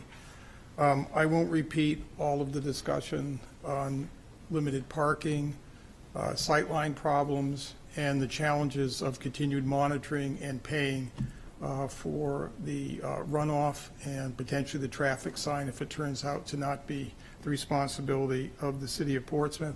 I do want to speak briefly about one other concern. The access road for Tidewatch is a single access road with a single point of access to Sagamore Avenue. Though we do not have any age limits at Tidewatch, most of the residents have ended up being in their 70s and 80s. We need to have as near possible continuous access for emergency vehicles, 911 calls, as well as for the convenience of making medical appointments on time. Just as you have concerns about parked vehicles, construction vehicles, landscaping vehicles, as well as parties and just holidays taking up the roads in the development, we can't have the Tidewatch road closed for a blasting incident, and we can't, though it might be convenient, have construction vehicles at that curve to try to work on the runoff so that we can keep our road open for the safety of our residents. Thank you. Thank you.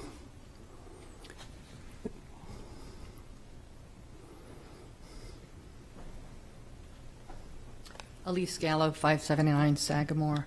I want to appreciate this board because I heard many of the concerns that we've had. I've attended several of the meetings and feel like it's disingenuous to say that TAC had no concerns. All I heard from the TAC committee was a number of concerns, and they expressed that. If you look at the video of that meeting, they were all concerned about the drainage, the retention pond, and how that would work in reality. One of the concerns I have is really the change that has happened since the ZBA approved this. I know that there are now walkouts. There's also a retention pond, and I know that if there's a barrier or a wall for the retention pond, that was not approved by the ZBA. So I wish if you could look at that plan and see if there's any walls that have been added to the plan, then it has to go back to the ZBA for approval of that, if I understand their regulations. I appreciate that this has gone on for 3 years, but isn't that a sign? If something is taking this long, perhaps that is very telling, and people need to go back to the drawing board to look at some of the real basic components of safety and engineering and some of the situations on that roadway. I appreciate it. Bye. Thank you.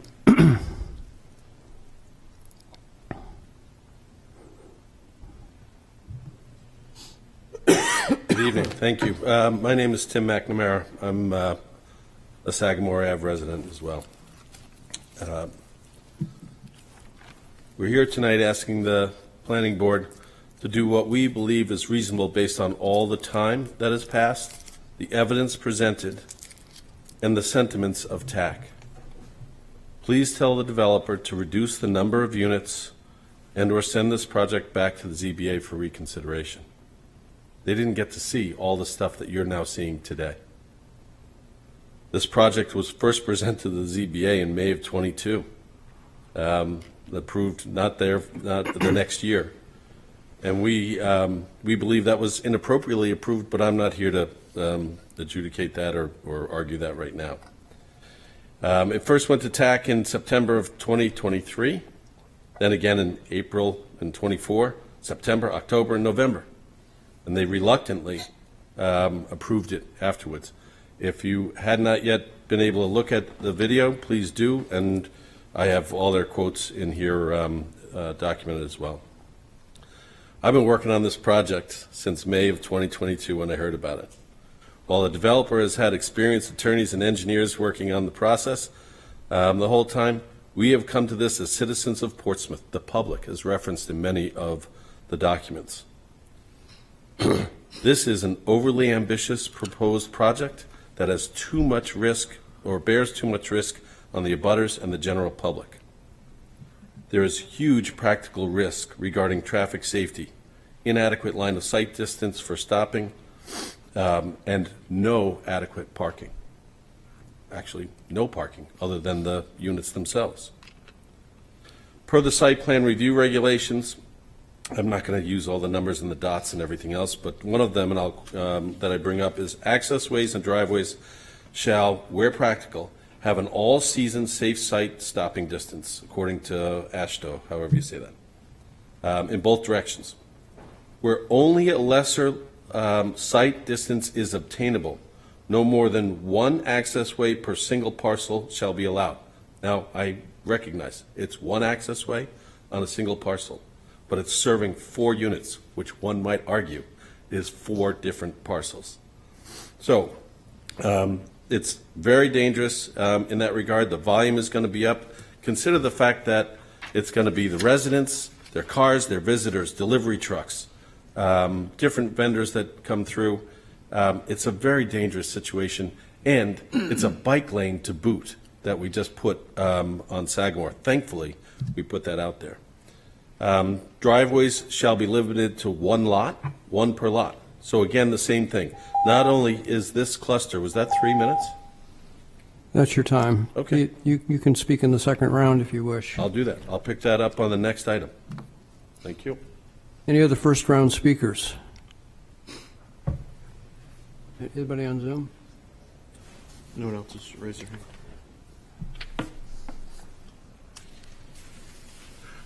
hand. No other first-round speakers? Second-round speakers? 5 minutes. All right, I'll go quick.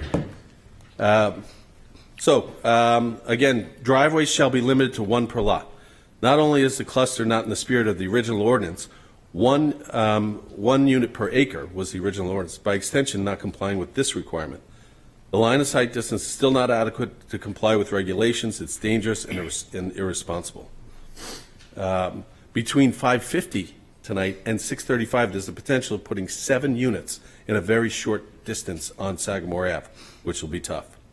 The proposed drainage system that is clearly over-engineered with no guarantee of protection for downstream abutters. And in that same site review regulation, it talks about adequate control, stormwater management, and water quality and flooding of the property and those of others. So while there's an over-engineered system in place that has been reviewed by TAC, they had significant concerns about the system working as planned. Additionally, to potentially manage stormwater on site, the developer put an unsightly retention pond on property lines of 2 of the abutters. And considering it's a granite cap, how can you make that retention pond not in the eyes of the abutters, which had to do with ZBA's approval to begin with? The most recent significantly modified plan has moved the buildings way closer to the abutters, which is now in full contradiction to the criteria used by the ZBA. The ZBA stated in their variance evaluation criteria findings in 2 of those elements that the project would not affect, this is a quote, but the project would not have an effect on anyone across the street or Tidewatch, because one wouldn't even see the properties. That's clearly not the case in the beginning, and it's even less of that opportunity now. So we ask you, please ask the developer to reduce the number of units, send this project back to the ZBA otherwise, and I'll leave you with this statement. Just because something can be done does not mean that it should be done. Thank you for your time. Thank you. Any other second-round speakers? Nobody on Zoom? If there are no other second-round speakers, I'm going to close the public hearings. There's no other speakers. Public hearing's closed. I think we talked about having a site walk and continuing this application. Can I ask a question? Is there a reason that we would need to send this back to the ZBA?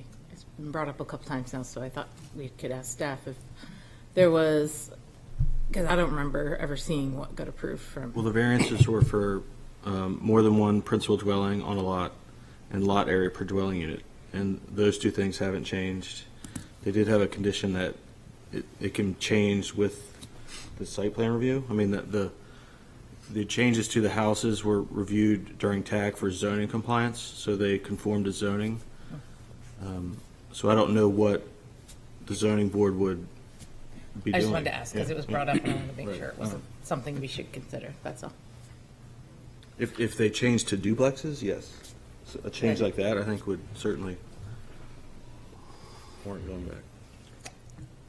Do we need to do this to a date certain? We need to do that to a date certain, but also, I think we need to, does the board wish to have a site walk? I mean, is there a consensus about that? Nice So- January, bring your galoshes sidewalk. They'll all be frozen, won't be wet. bright safety vests with police escort and the whole thing, because no road there right now. So should we probably continue this till February to give us time to do a site work in January? Well, for the site walk, the applicant offered to have the driveway staked, the four corners of the building staked with grades. I think that would be extremely helpful to see that. Sure. And in addition, for the continuance of the meeting, the additional analysis that Mr. Hewitt and I discussed, I think would be, I know for me it's necessary, I think for him it's necessary, and I think for the board it would be useful to consider. So, yeah, I think a motion to continue to the February meeting with trying to find a time between now and then where the applicant would be invited. That is a public meeting, so the public could come to this site walk as well. Absolutely. That's state statute. Site walk is a public meeting, so it's not a public hearing, but the public can participate. That's state law. So, I think I'm ready to make a motion that we continue this application to February 20th, 2024 meeting, and in the meantime, schedule a site walk based off of all the criteria that we've talked about, getting to see when we're there. is there a second? Second. Any discussion? Yes, Paul? Yeah, I think it'd just be fair to the applicant that the site walk and the postponement, we should give the continuation. We should give the applicant specifics that need to be addressed for their application to be approved. I think we've talked about We that. did. Yeah. So have we outlined, like, the Would you like to make a list now? drainage, site Lines, lines, hill, access, parking, driveway location. driveway. If I Anything may, else? if I may interject, I don't know if it's Actually, appropriate. What I can't don't say want, anything. well, I'm still making my comment here. What I don't want is to introduce something new at a later date. It has been 3 years, and a lot of work has been done, and the public is engaged. I think, it's fair to the applicant to say, these are the things that we need answers to. That's completely fair.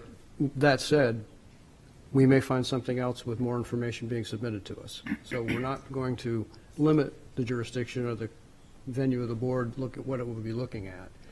I think we are trying to be fair to everybody, including the applicant, and follow what they offered. But if you know of something else you would like to see addressed, now is a really good time to talk about that. No. Anybody? Yes, Joe. Just one quick question. What was the logic of February rather than January? Time for a site walk. I And to think that do all was- the things and to get all the additional information. January meeting in February. Okay, rather than site walk in meeting in the same month, why not that? Just to expedite it, knowing that, I don't know, just to, Leave it up to the applicant. momentum is built and, why push it out 2 whole months? It's, Well, we could propose an amendment that it be coordinated with the applicant to see what works, but it has to be coordinated with us, too. Right. I know, first part of January, I've got a charrette in Vermont, so. I know, also, it's very common that February, third Thursday in February, there's a lot of people on vacation.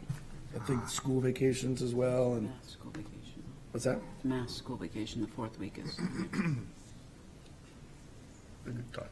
Can we amend the motion that the staff will work with the applicant in our schedules to, if a January schedule works, then we will, otherwise February. I like that. except that's good for the site walk, but we have to continue the application To a date specific. Date to a specific. date certain. So Right. we could continue to January and then continue it again Yeah. if things haven't been Why don't we met. just do that? Yeah. Continue Do to that? January. Yep. We can do So- that. I will amend the motion to change it to be a date certain of January 16, 2024. Not assuming we'll do it, but With a coordination with staff and the applicant to try to find time for the site walk. So for the public's benefit, we're not trying to trick you. Check the minutes, check the website, and to see if we're going to continue this to February. So we don't want to make you all come out in January and get upset that it doesn't happen. Well, and the site walk will be noticed as well. We have to notice that. Right. So does everybody understand what we're doing? We're continuing to January, trying to coordinate a site walk. We have the questions we've presented, given to the applicant. Hopefully they'll have time to do what they need to do. All those in favor? Aye. Any opposed? I'm not opposed. I've got a question that is, I think, related. It's about speed limits on Sagamore. Since the sewer has been put in, there have been about 30 units of housing put in south of the bridge, and now we're looking at 10 or more north of the bridge, and I don't think anything has changed on speed limits. It's about 25 coming south on Miller to the north, to the South Avenue. It's 30 to the bridge and just across the bridge, and it's 35 going south of there.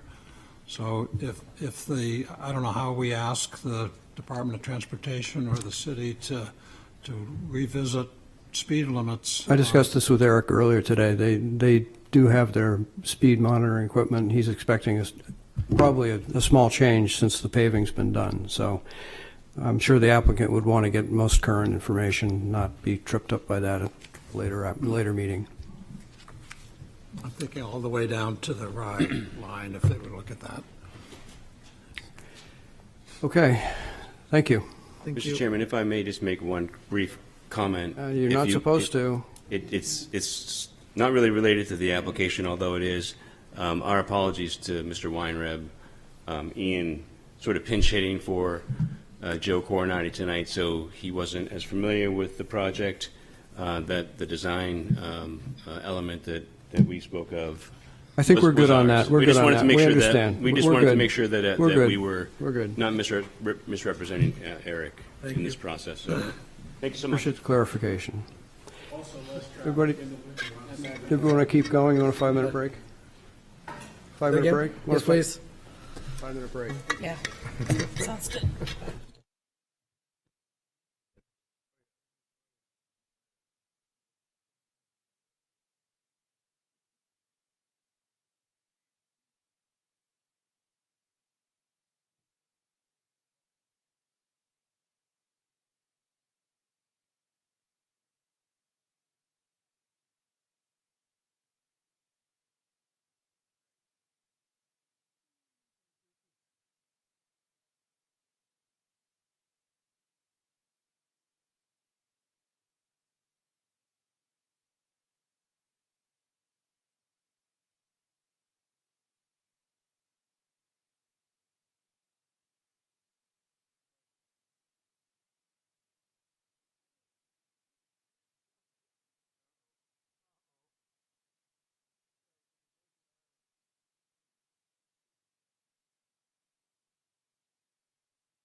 I'll call the meeting back to order.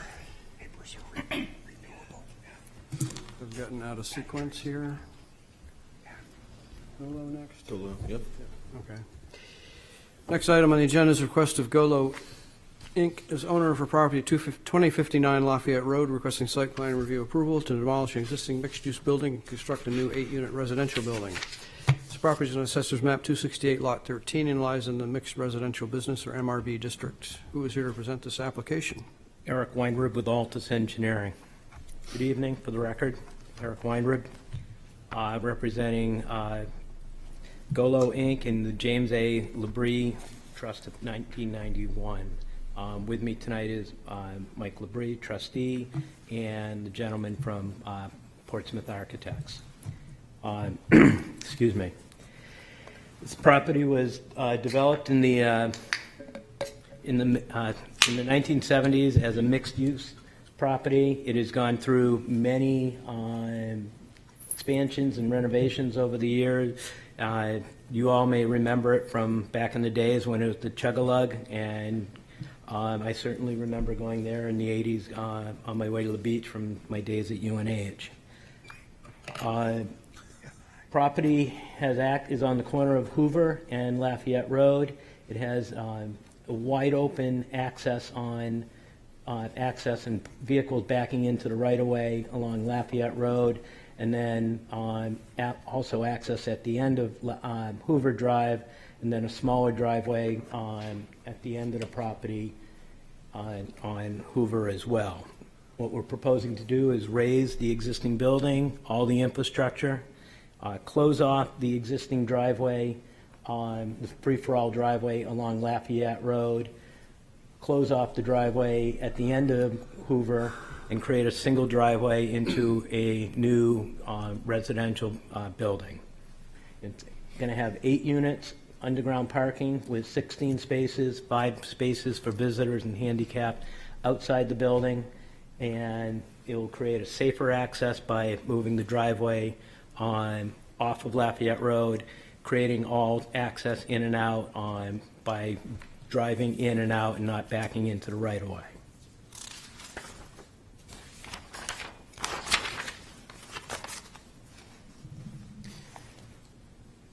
The site is comprised of 2 lots totaling 27,451 square feet. What we're proposing to do is consolidate the 2 lots, create one single lot.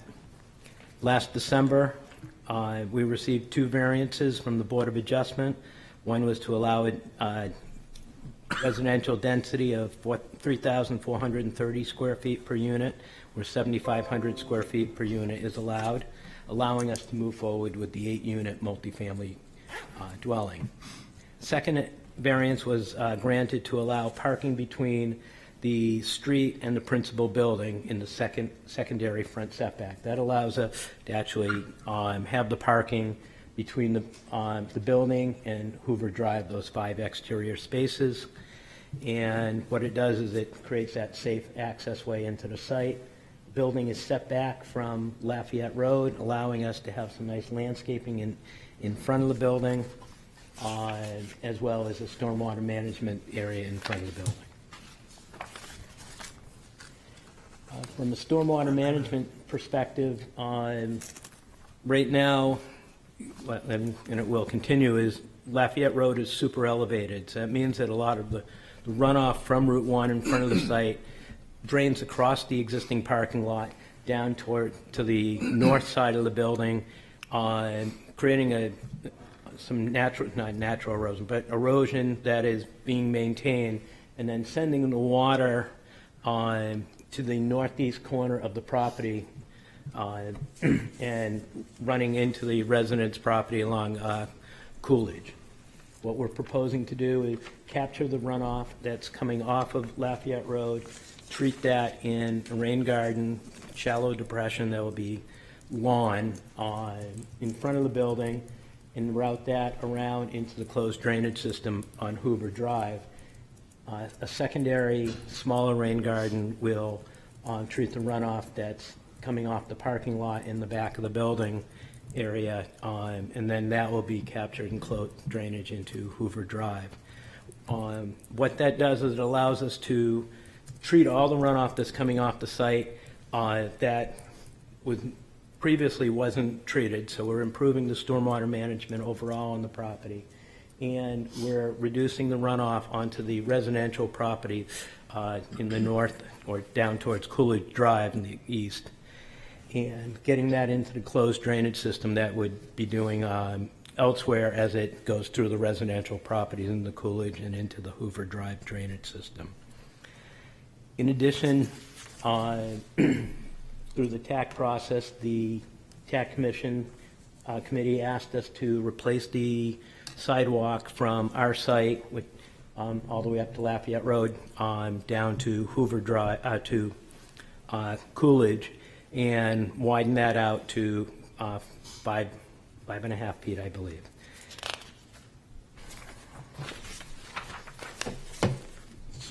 Sewer and water will be serviced off of Hoover Drive. We'll have an underground electric service from the utility pole on Lafayette Road on the north end of the site, and gas will be connected from the service that's coming off of Lafayette Road as well. There's going to be an extension, the westerly, which is the former St. James Church, was required to build a multi-use path. That would, I believe that was 8 feet. Now the DOT requirements is that they're 10 feet. So in front of our site, we're picking up from Hoover Drive to the north end of our site a 10-foot wide multi-use path so that that can be incorporated as the path would be continued further north in the future. I would like to just do a quick statement from our landscape architect, Robbie Woodburn, on her design theme, is that it's going to be a mix of native and ornamental trees and shrubs that will soften and screen the building from the street and the neighboring properties.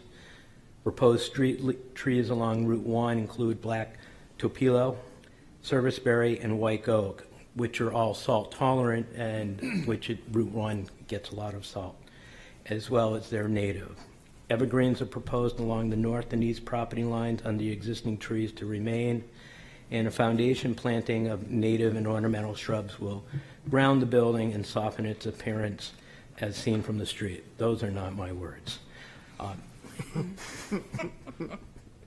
Native birches are planted on either side of the driveway, recalling those that will need to be removed for the building construction.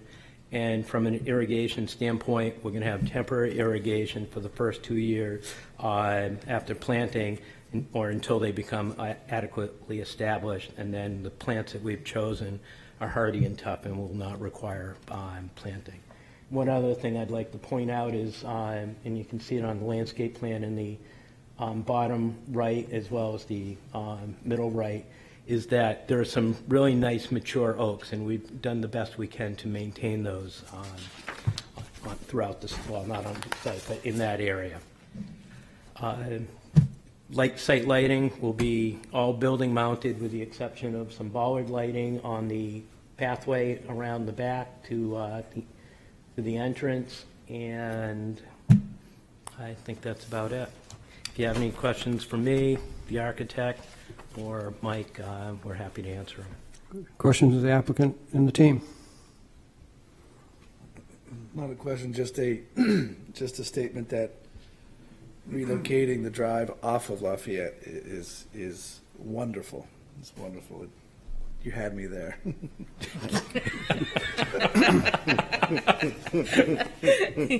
It's much safer, and landscaping it along, softening that edge, and it's nice. And you can step up to your microphone the next time you speak. Yes. He can, but he will he? Any other questions of the applicant? Okay, two other things. The application to DOT has been submitted, as well as the application to DES for the sewer connection. Thank you. Thank you. I'm going to open the public hearing. Is there anybody here or on Zoom who wishes to speak to, for, or against this application? Anybody on Zoom? Nobody's raised their hand. If you are on Zoom, raise your hand. Anybody here wishes to speak to, for, or against this application? If not, I'm going to close the public hearing. Close the public hearing. Board discussion. And not everybody all at once. Mr. Chair, I'll make a motion we vote to find the site plan application meets the requirements set forth in site plan regulations, section 2.9, evaluation criteria, and adopt the findings of fact as presented. Second. Any discussion? All those in favor? Aye. Any opposed? Mr. Chair, I'll continue and make a motion to vote to grant site plan approval with the following conditions 2.1 through 2.7 that are included in our memo. Second. 2.7 or 2.8? I saw 2.7. She's done whatever it takes. Am I not looking at the right thing? I got 2.8. You know what I'm talking and about. then 220, 221. Yes. I'm looking at something different.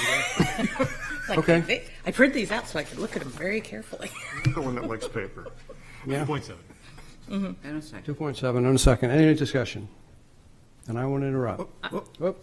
I'll just say that I think this is a really great design, a really great place to put this building. I agree with Joe that moving that entrance point over to Hoover, I think, makes a really big difference, and loving all the added greenery, and I just think it's a great project. I don't really have anything to complain about. I love all the parking. It's great. Excellent application. All those in favor? Aye. Any opposed? You are approved. Thank you. All right, moving right along. Next item is a request of Francis E. Mafluzzi Revocable Trust as 2015 as owner for property located at 550 Sagamore Avenue, requesting subdivision and site plan review approval to demolish the existing single-family residence and subdivide the lot into 4 new parcels with associated site improvements, including 3 single-family homes, a private roadway, lot, stormwater management, utilities, and landscaping. This property is on Assessor's Map 222, Lot 11, and lies in the Single Residence B or SRB district.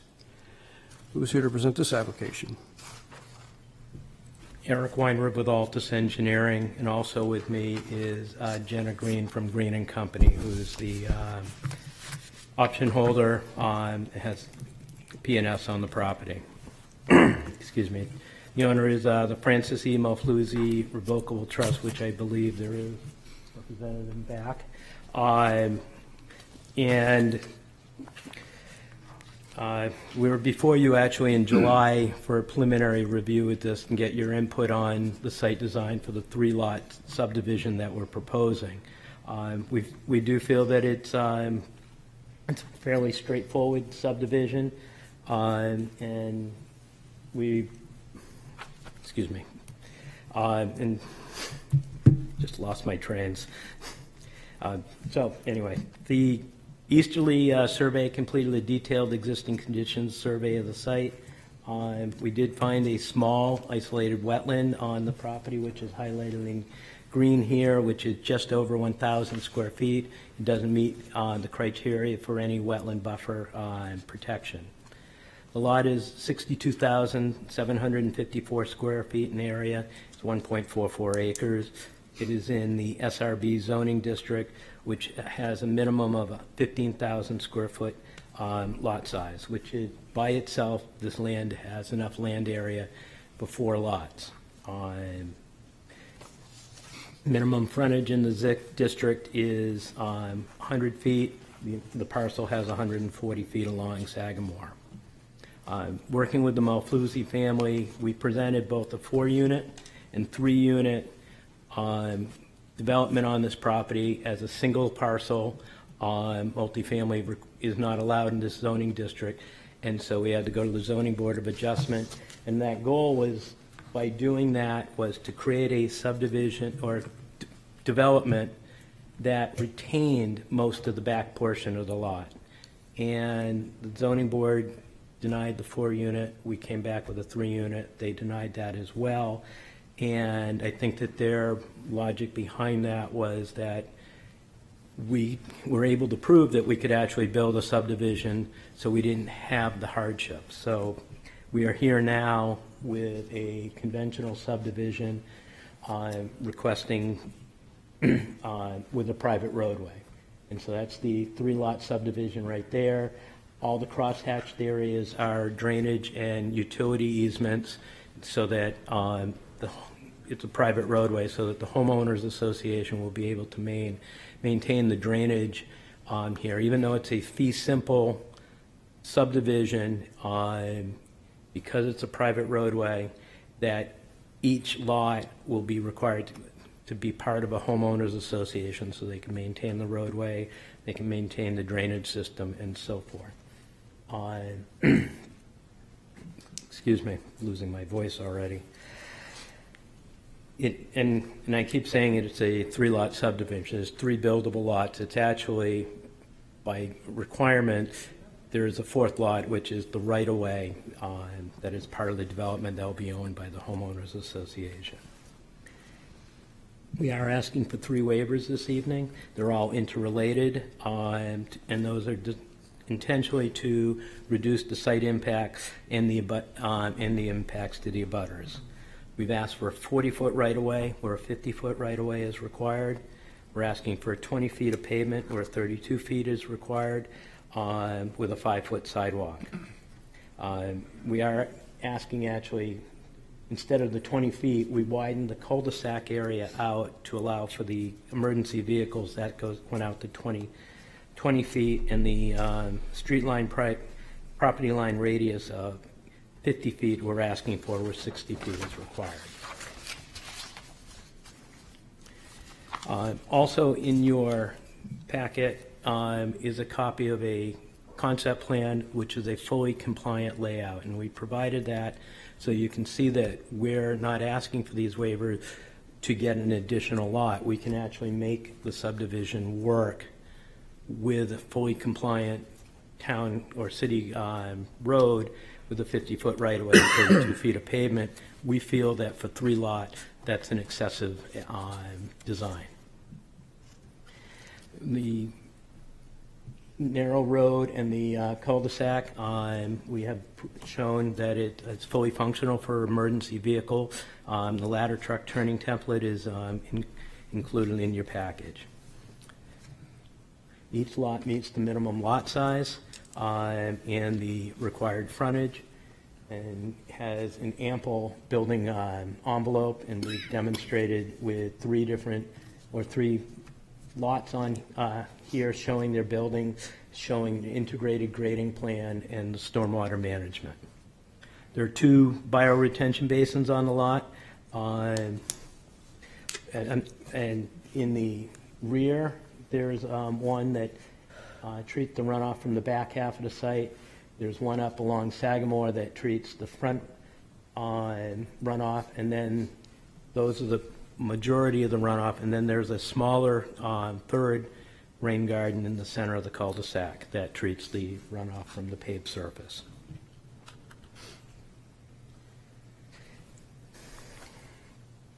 And we do know that the runoff, what we're doing is mimicking pre-development conditions. We're not increasing the peak rate of runoff, leaving the site in the 2, 10, 25, or 50-year storm event at the 4 points of analysis in this that we modeled at, which the 4 points are up by Sagamore, the wetland system on the middle of the lot in the north side, the northeast corner, and then the southeast corner of the site. In general, with the exception of the trees along the boundary in the back, you can see our tree line that stays. We are going to be clearing most of the site, and we need to do that to achieve the grading, the stormwater management, and so forth on the property. There is a mature row of trees along the southerly border up near Sagamore. They're evergreens. They have very little understory, and they're right next to the areas where we're going to be grading. So we're going to be removing those, and part of the landscape plan is to bring back or install some new trees in that area.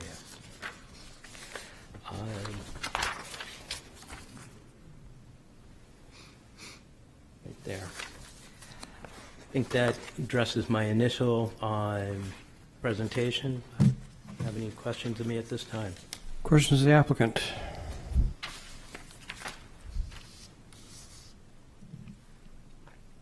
Thank you for showing the conventional layout. That was helpful. Thank you. I have a question. Sorry. We got a letter that talks about some really old, large trees that are over the property line. Have you taken those into consideration and how those will be treated? Because they can't be cut down, or So, the neighbor's not going to approve that. So is that going to inhibit this plan in any way? so those trees are on our property, and yes, they need to come down. And I have been made aware of that letter, and I'm happy to speak to that at this time. So at the last TAC meeting at the beginning of November, person that was purchasing that property was at the meeting. We explained to her what was going on, and she had concern. We submitted plans before you to Planning Board on November 26th, which happens to be the exact same day that she bought the property. So she purchased this property knowing full well that this development was going to be happening. So I certainly understand her concern, but she went into this knowing exactly what was going to be happening on the property. And these trees are on our client's property. They're fairly mature, and they're actually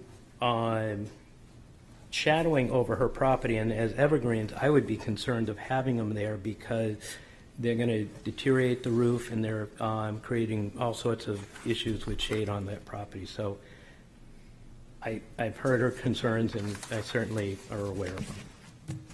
Okay. Eric, the clearing you have to do for site distance, that's all on your property, right? Yes. Okay. Any other questions for the applicant? He really wants to sit down. There's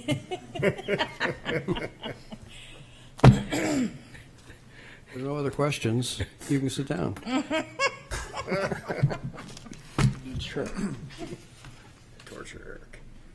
I'm going to open the public hearing. Is there anybody here on Zoom who wishes to speak to or against this application?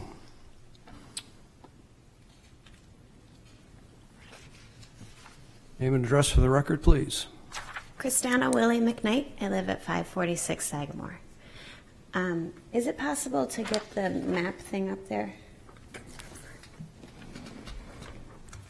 Yes, I think he'll get it up there. Thank you. So my house is the one that is right at the top, right there where this cursor is. And I appreciated what the other folks on Sagamore were talking about. I'm not an engineer or, I don't have any expertise in this field. But what I have noticed is that there's going to be a big road next to my house with this plan. And as I understand, water, it goes into the ground better than it goes into concrete or any kind of road. And what is confusing to me, because we already have a fairly complicated drainage system in our basement that is mostly working, but there is a lot more water that is coming now than has been in the past. And I don't understand how the water is not going to end up going into my house if there's not places for it to go on the ground when there's a road where there was previously a house or where there was previously grass. And one of those big trees is right there. It's a very large tree.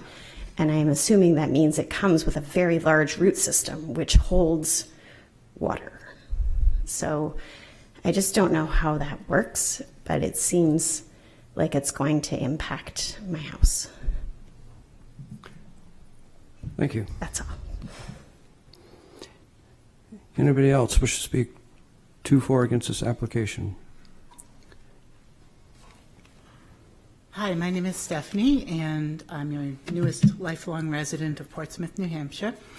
And I own 576 Sagamore, so I have the long line of abutment against 550, and I own the Douglas fir trees with the trust next door.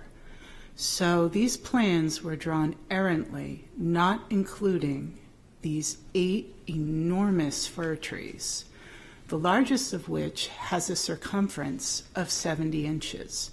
They are enormous and they are very close to my house, and these are by definition property line trees. I own half, as does the trust. As noted, this company has intentions of cutting them down. It is not their right to do so. Cutting down property line trees need to be agreed to by both parties that own the trees. And one can be forced to cut them down if it threatens the other's house. This existing home is far away from these trees. These trees are very close to mine. These are 8 trees planted in a straight line directly on the property line, and the surveyor's stake from this project is resting against one of the trees. The deed for this property, 550, reads that their road frontage is 140 feet, more or less. My deed language is 120 feet, more or less.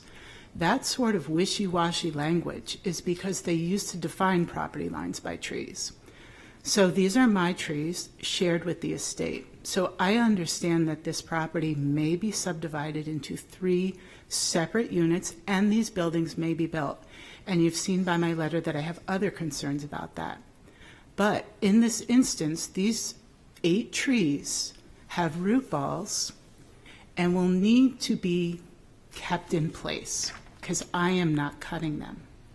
Therefore, this alters the entire plan that's been presented to you and the TAC committee. I did not have the opportunity to present this to the TAC committee because, as noted, that was the day I signed the house. So I knew there was a development next door. I did not know it was going to involve cutting down my trees. So I understand that there's drainage in that area. I understand that there's utility easements. I understand that there's going to be houses built next to me. But everything's going to have to be moved over a little bit to accommodate these enormous trees. And that's all I have to say, besides the other neat things that were on my list that you read. Thank you.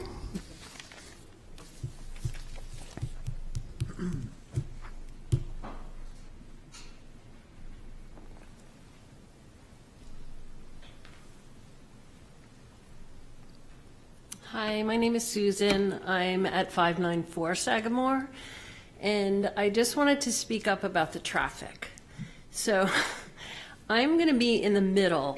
I live right across from Tidewatch, and so I'm looking at 8 more cars coming in and out of a driveway, and 6 or more right on the other side. And I'm just very concerned about the crunch and how I'm going to be managing getting in and out with Tidewatch across, and Luster King here, and the Mafluzis here, and it's just a lot of overdevelopment to me. And I don't know that the road can really handle that kind of amount of traffic. It's a big concern for me. And the blasting is also a major concern. We've lived through blasting on our road for the last 2 years, like constantly, which was necessary for the sewers, and you know, that was necessary blasting. But to be blasting, you know, behind our houses, cutting all the trees down on this project, they're going to cut all of the trees down in the back, that we have had this wildlife corridor behind all of our houses, from Walker Bungalow all the way to the hill. All of us have this behind us, and they're just going to take it away. So I'm opposed to that. Thank you. Thank you. Any other first-round speakers? I have one on Zoom. We have one on Zoom. Go ahead. Go ahead, Peter. My name is Peter Whistle, 579 Sagamore Avenue, Unit 75, Portsmouth. As with 635 Sagamore Avenue, it seems to me there's inadequate on-site parking, and it's just not a viable situation for the residents. There's no parking signs on that private road so that the fire engine can be able to turn around, and there's no parking allowed on Sagamore Avenue due to the bicycle lane.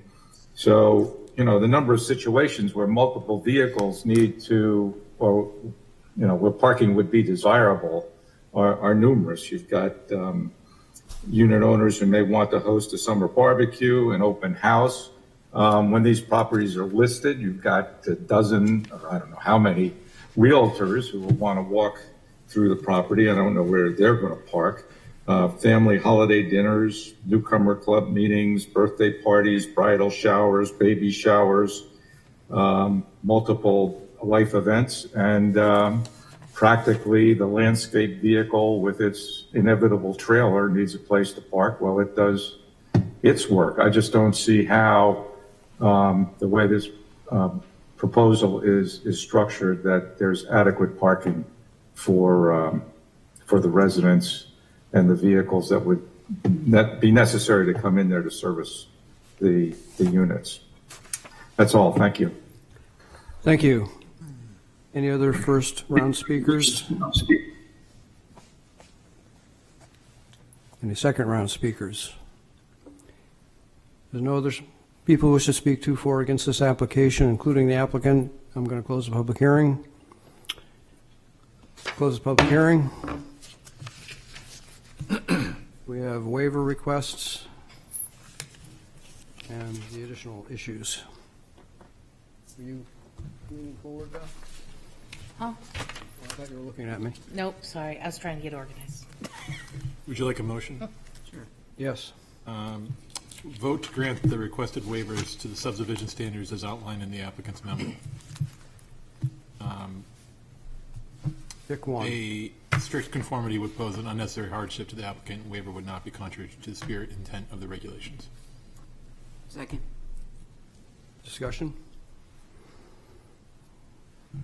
All those in favor? Aye. Aye. Any opposed? Want to keep going? Vote to find the subdivision lot line revision application meets the standards and requirements set forth in the subdivision rules and regulations to adopt the findings of fact as presented. Second. Discussion? All those in favor? Aye. Any opposed? Keep going. Keep going. Vote to grant preliminary and final subdivision approval with the following stipulations, 2.1 through 2.3, outlined in the staff memo.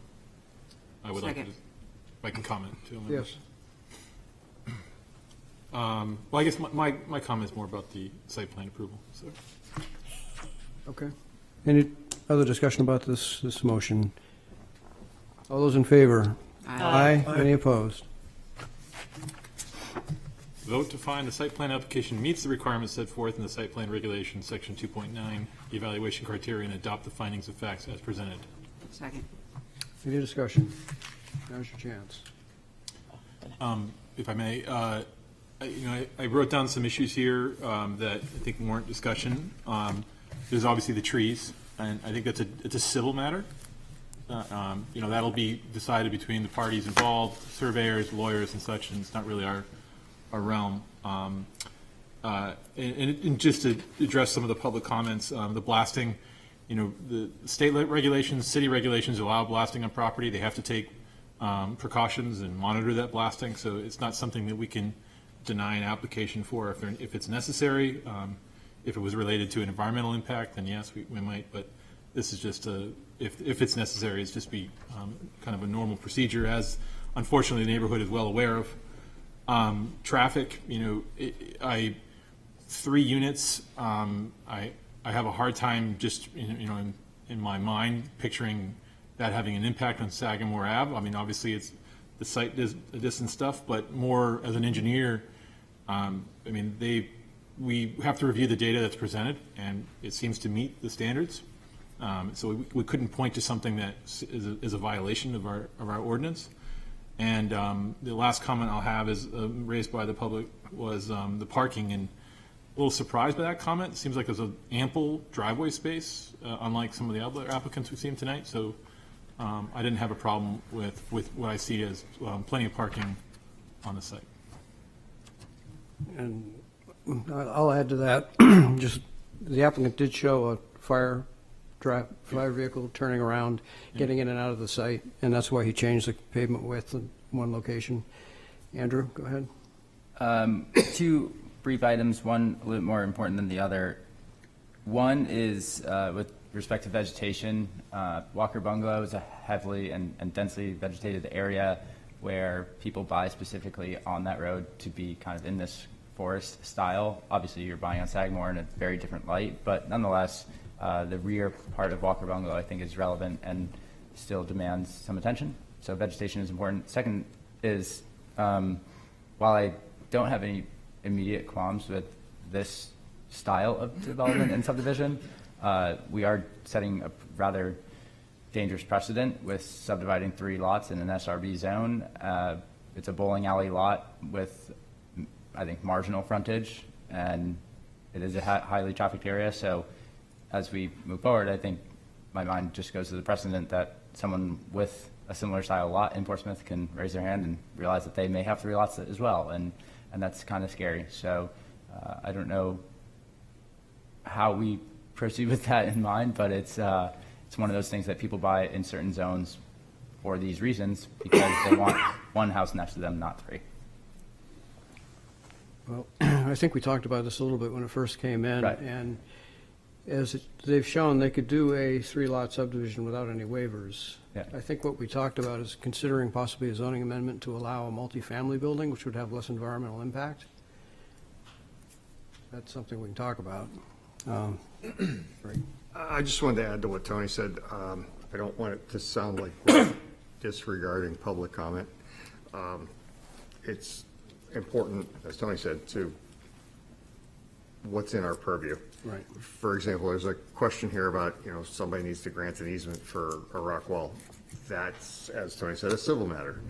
That's an agreement between abutters. It's not in our purview. Our purview is to look at the regulations and grant relief where it's requested, and those aren't the kind of things that, we're not ignoring public comment. I just wanted you folks to know that.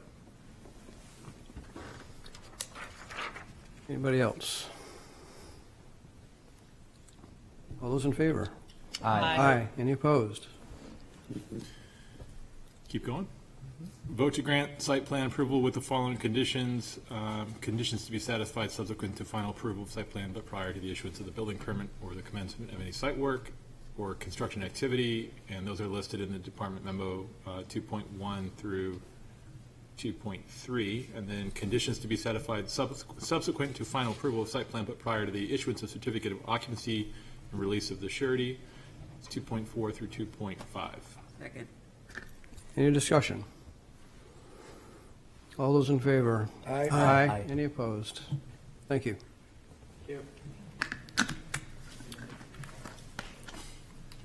Next item is request of Oak Street Invest GRD Net as owner and Oak Street Real Estate Capital as owner, and Durgan Lane LLC as applicant for property located 100 Durgan Lane, requesting subdivision approval for a lot line adjustment of the 3 parcels, a wetland conditional use permit in accordance with section 10-10-1750, and conditional use permit from the Highway Noise Overlay District, or HNOD, in accordance with 10-613-60, and conditional use permit for a development site in accordance with 10-5B-4110, site plan review approval for the demolition of existing buildings and construction of 360 rental housing units in a mix of 3-story and 4-story buildings with associated site improvements, including parking, pedestrian access, community spaces, utilities, stormwater management, lighting, and landscaping. This property is on Assessors Map 239, lots 13, 2, 16, and 18, and lies in the Gateway Corridor, G1, and Highway Noise Overlay Districts. Who is here to present this application? Good evening, Chairman. My name is Andrew Hayes with Eastern Real Estate. I'm the development lead on the project, and with me today is Brett Benson with UTL Architects. He's our lead architect. Nick Aceto with Aceto Landscape Design, Patrick Crimmins with Ty and Bond, as well as John Boson. Thank you very much for the time this evening. The last time this project was before the planning board was during our initial planning board consultation in February. At that time, I highlighted Eastern Real Estate's extensive experience in revitalizing underutilized retail spaces and our proven track record in executing successful multifamily communities. I'm excited to be before you today. To present a proposal that not only honors the development objectives that we set forth 10 months ago, and demonstrates our team's experience and commitment to a thoughtful residential development, but also reflects the benefit of extensive collaborative discussions with the city staff, technical advisory committee, conservation commission, and the property owners at our budding property. Following the planning board consultation, we immediately engaged in conversations with each of these groups, and Brett will walk you through how those conversations have shaped the project.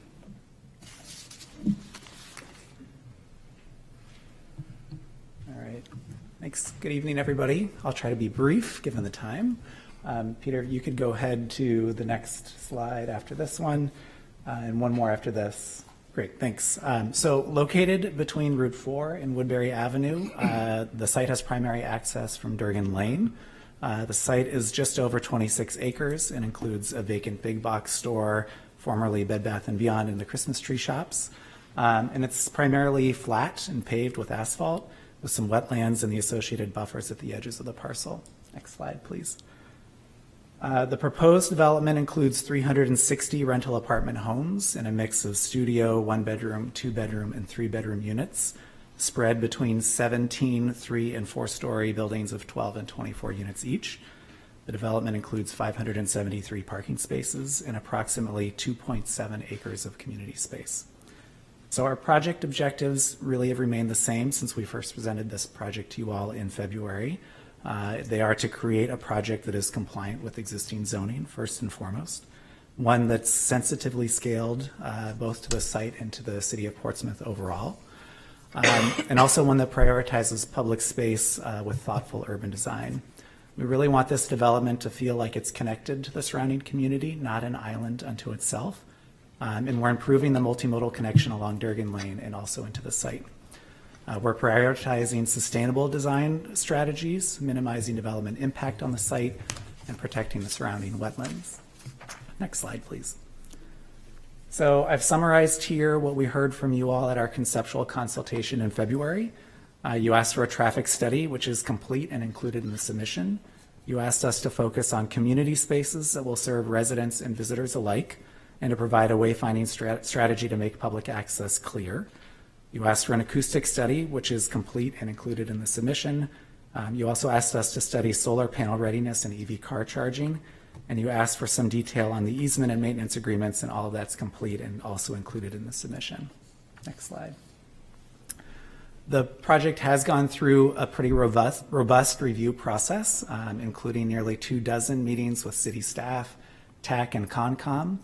And the project really has evolved significantly with this constructive feedback. Some of the key changes to the project include concentrating the development outside the wetland buffers with a nearly 17,000 square foot net reduction of impervious surface in the buffer, strengthening connections to the surrounding community, providing a turnaround for the DPW at the entrance to the site from Durgan Lane, and also clarifying traffic patterns to the Hampton Inn, and really creating a rich and varied landscape and architectural design to enhance the experience of residents and visitors alike. Next slide. So we'll move into some of the details of the project over the next few slides here. The site is well located to support residential development. It's near employment, shopping, entertainment, all of those are located nearby. The project will be improving the multimodal path along Durgan Lane to connect any future bike lanes on Woodbury Avenue. And early on in our project development, we did connect with Coast to explore adding a bus stop inside the development. Unfortunately, this just wasn't feasible from Coast's point of view, given route timing and pathways and so on. Next slide. The site, as we explained back in February, includes a number of constraints and impairments that limit the potential building footprint, including utility easements, access agreements, and of course the wetlands and their associated buffers. Next. So here's our proposed site plan, and really the overarching design goal here is to create a low-impact, comfortable, livable community with great outdoor spaces that welcome residents and visitors. The extension of Durgan Lane through the site establishes the primary access for residents and visitors, And it's really intended to be a robust street that provides continuity with the surrounding community. A central design feature here is the community green located off of this main street that connects to the network of community spaces throughout the site. And this site plan shows how we have really tried to limit the new work largely within the existing developed area. As I mentioned earlier, we've restored nearly 17,000 square feet of currently impervious surface in the wetland buffer to pervious surfaces. Next slide. We've also created a variety of streetscapes to help reinforce the richness of the site and also aid with wayfinding for residents and visitors. The extension of Durgan Lane creates a kind of main street for the development and a spine that anchors the community spaces and the network of street types.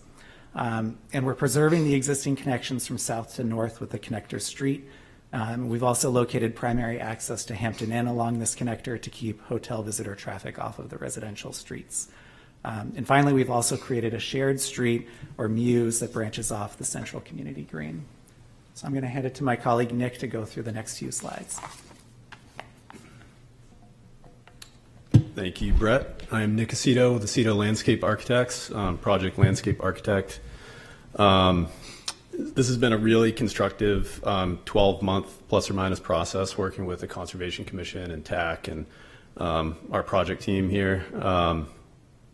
So as Brett mentioned, community space has really been central to the overall concept. And what you're seeing on the right-hand side of this slide are 7 community space typologies that the ordinance lays out as guidance for us in the design. And this green area that you see on this diagram is really a conglomeration of all of that community space, how we're distributing it across the site.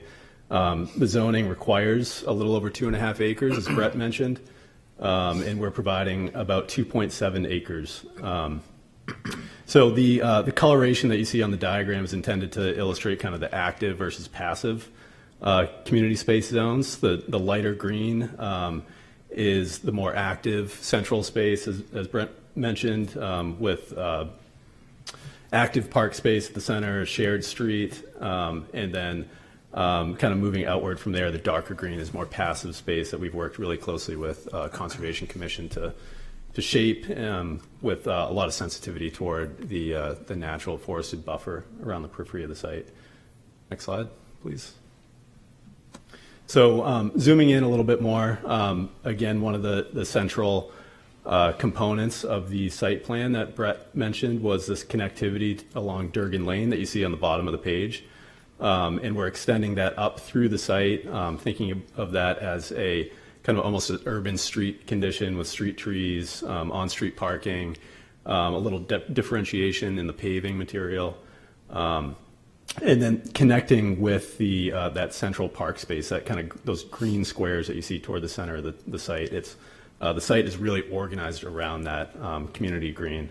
And then this slide is kind of highlighting a few of those key community space elements. So you have a dog park over on the left-hand side of the page, and then these greenways that connect laterally left to right. And then again, that public space along Durgan Lane extending up and through the site with that central active park space in the center. Next slide.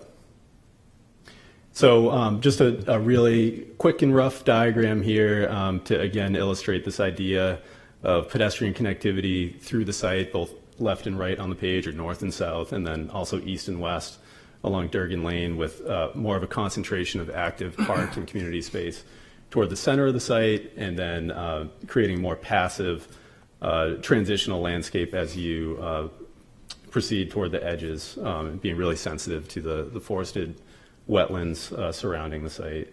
And these magenta lines, of course, are highlighting the pedestrian connectivity internal to the site.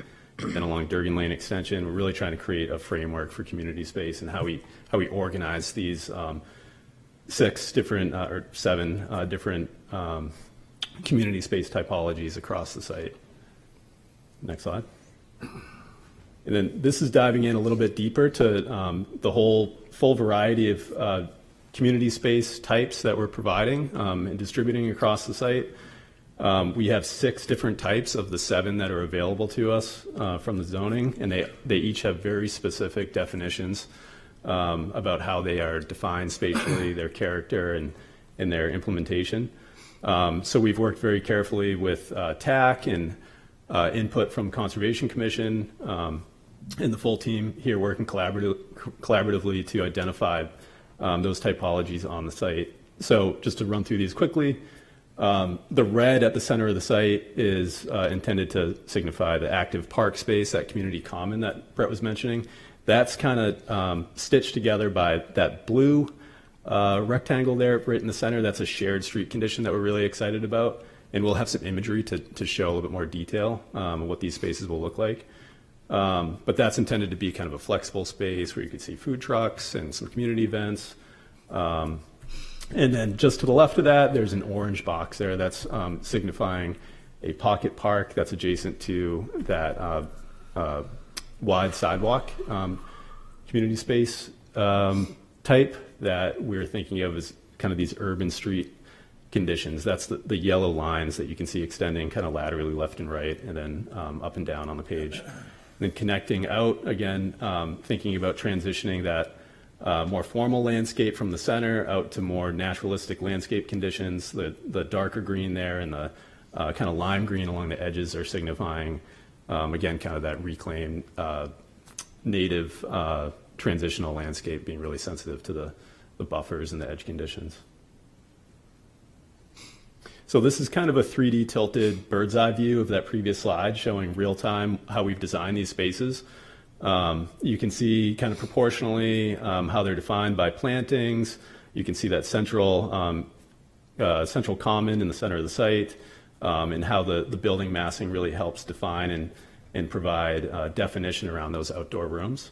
And each of these, you see each left and right side of the page are showing some 3D vignettes that we can kind of dive into one by one. And I'll try to describe that character and what we've designed as we go through here. So starting along Durgan Lane Extension, this is our main street looking in as you enter the site at that first primary intersection. The community building is off to the right in this view, and you're looking at that wide, 10-foot wide sidewalk. There's some integrated brick paving there, street trees providing a little bit of separation and comfort for pedestrians entering the site. And it really feels like an extension of an urban street, kind of very welcoming to the site. And that active park space is kind of just beyond the community space building in the background there. This is up at the kind of other end of that view looking back with the community space building, community building toward the background of this view that's kind of bookending that active park space. And this is that central green.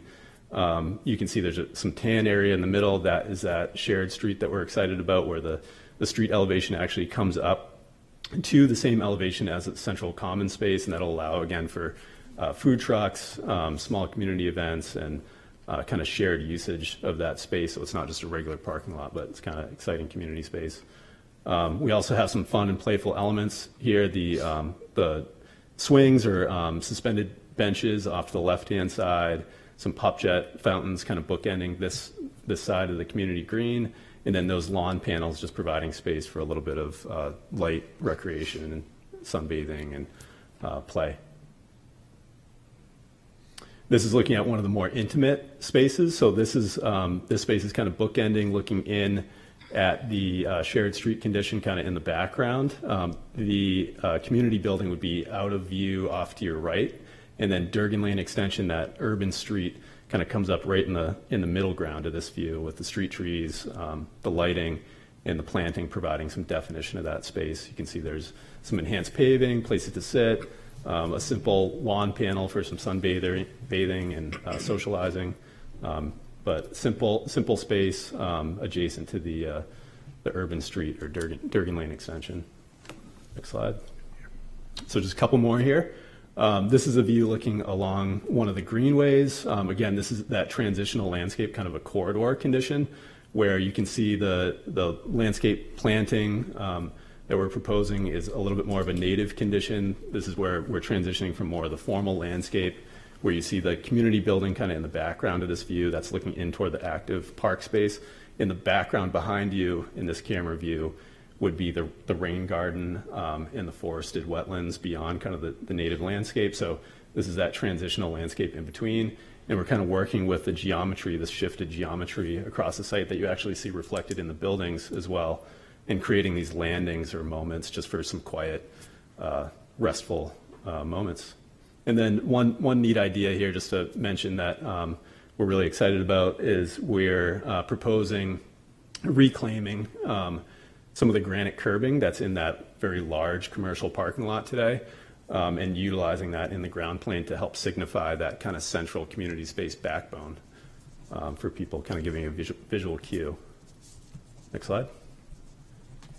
And then this is one of the spaces, the rain garden space, that we've worked really closely with the Conservation Commission on. We had a lot of very constructive back and forth, a lot of input with that committee to design this space. So this is a viewing platform that kind of terminates the end of that greenway. And the idea is we're providing a destination. The use would be kind of just quiet enjoyment of the space, limiting access beyond kind of the parking lot edge and sidewalks into that forested buffer landscape, and just restoring that space essentially for wildlife and for habitat restoration. So I think with that, that's the final landscape slide. I'm going to hand it back to Brett to talk a little bit about signage and wayfinding. Thank you. Great. So one of the items you asked us to develop when we presented back in February was a signage plan to help clarify wayfinding, especially for visitors wanting to use the community spaces. So we've included a signage design package in our submission, and the site plan summary is displayed here. And the signage types draw from the city's own signage design standards, really to emphasize that connectivity between the development and the surrounding city, and to make sure that visitors to the site will have a very familiar reference point to help navigate around it. Next slide. We also have a variety of multimodal resources distributed around the site, including EV car charging stations, indoor bike rooms, outdoor bike racks.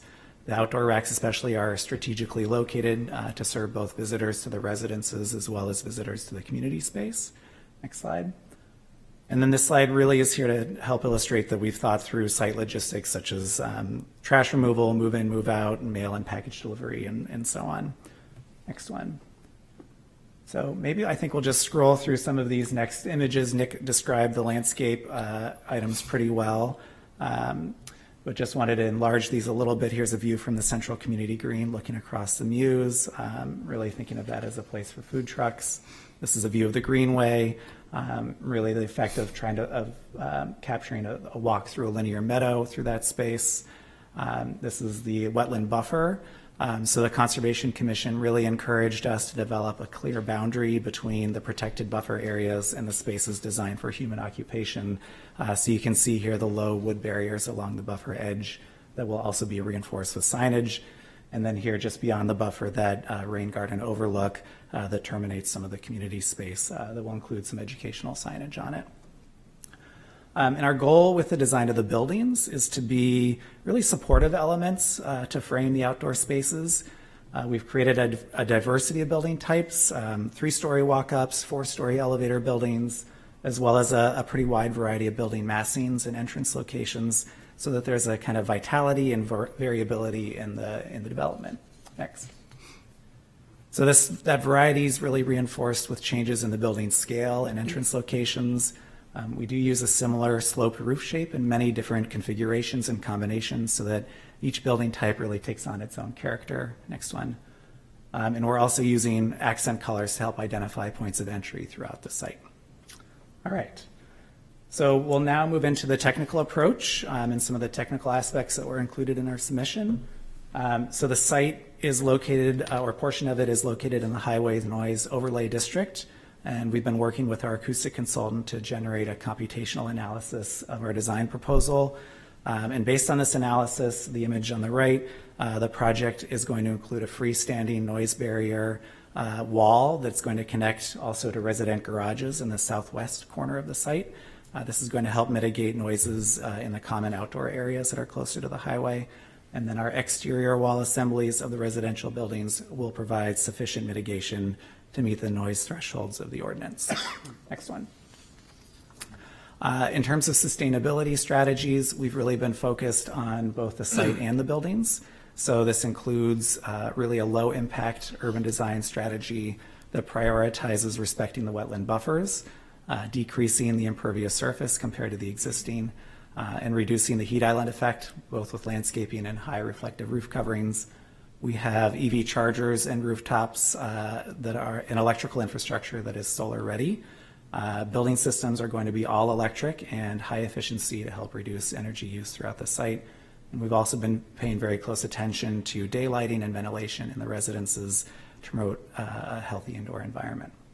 And next I'll hand it over to Patrick.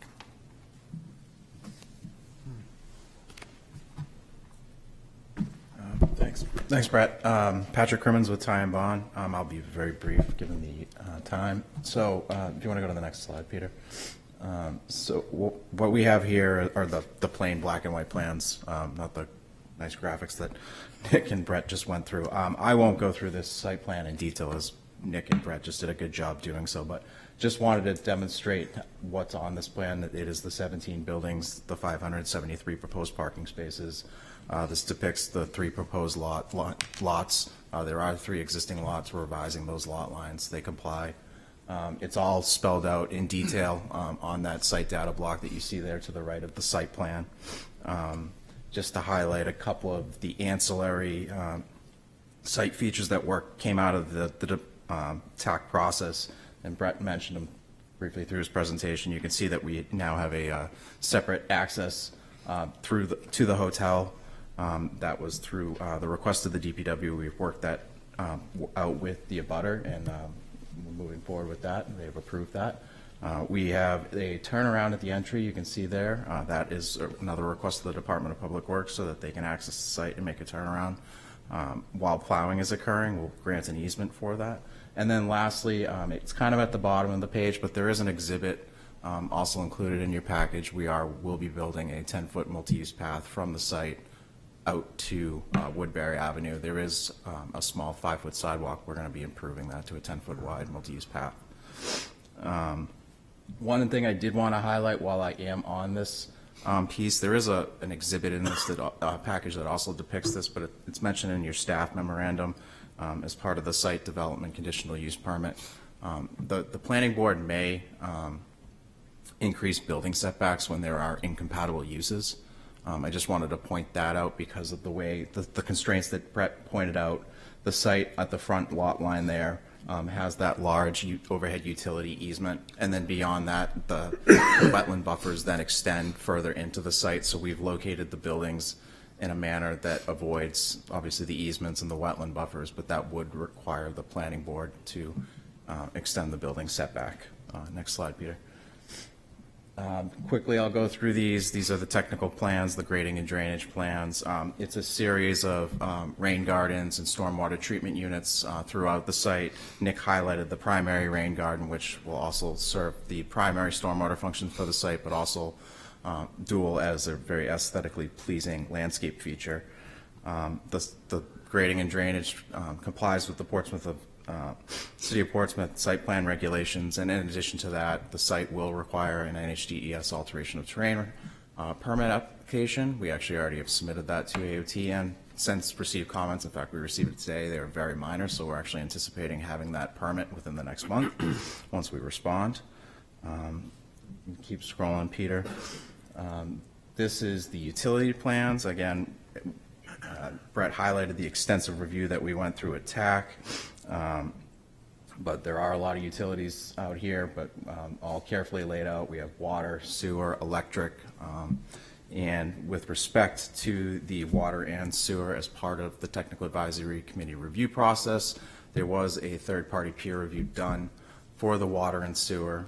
It was found that the sewer is adequate off-site to support the development.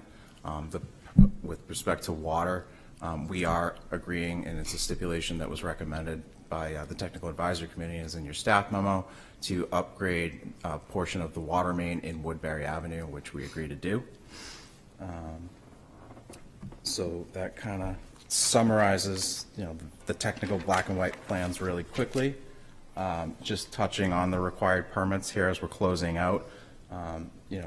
We are required to get a site plan review permit for this project. Again, the project complies with zoning and site plan regulations. And as I mentioned, it went through a very extensive TAC review process. I mentioned the water and sewer peer review. It also received a traffic peer review, all of which was included in your package. We are seeking a lot line revision. There are 3 existing lots today. We're amending the lot lines such that they're no longer going through what would be the proposed building locations. There is the development site conditional use permit, which is required because we have multiple buildings on the site. So we are providing that 10% community space, and Nick reviewed that in detail, what those community spaces were. Typically, I would go through the criteria in detail. I'm going to spare you that this evening. It is spelled out in our cover letter. So we did describe that in narrative form, but the site does meet the criteria of the site development CUP and does provide those community spaces.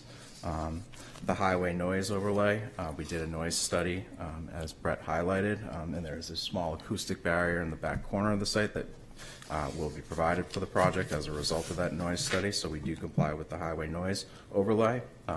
And lastly, the wetland conditional use CUP. Again, I won't go through all those criteria in detail as I typically do. We did address those as well in our cover letter. But there are a number of exhibits within your package, I think, that support that, how we address those criteria, but just at a high level, the site is reducing impervious surface within the buffer by 17,000 square feet. We are providing buffer enhancement, and there's significant stormwater improvement to the site from this existing condition. So with that, we did receive, recommendation for approval to you folks from both the Conservation Commission and TAC for all these permits. We have addressed the comments that TAC and Concom had given us. We had included reports within the package that we submitted to you. I won't go through those again in detail, but we did address those.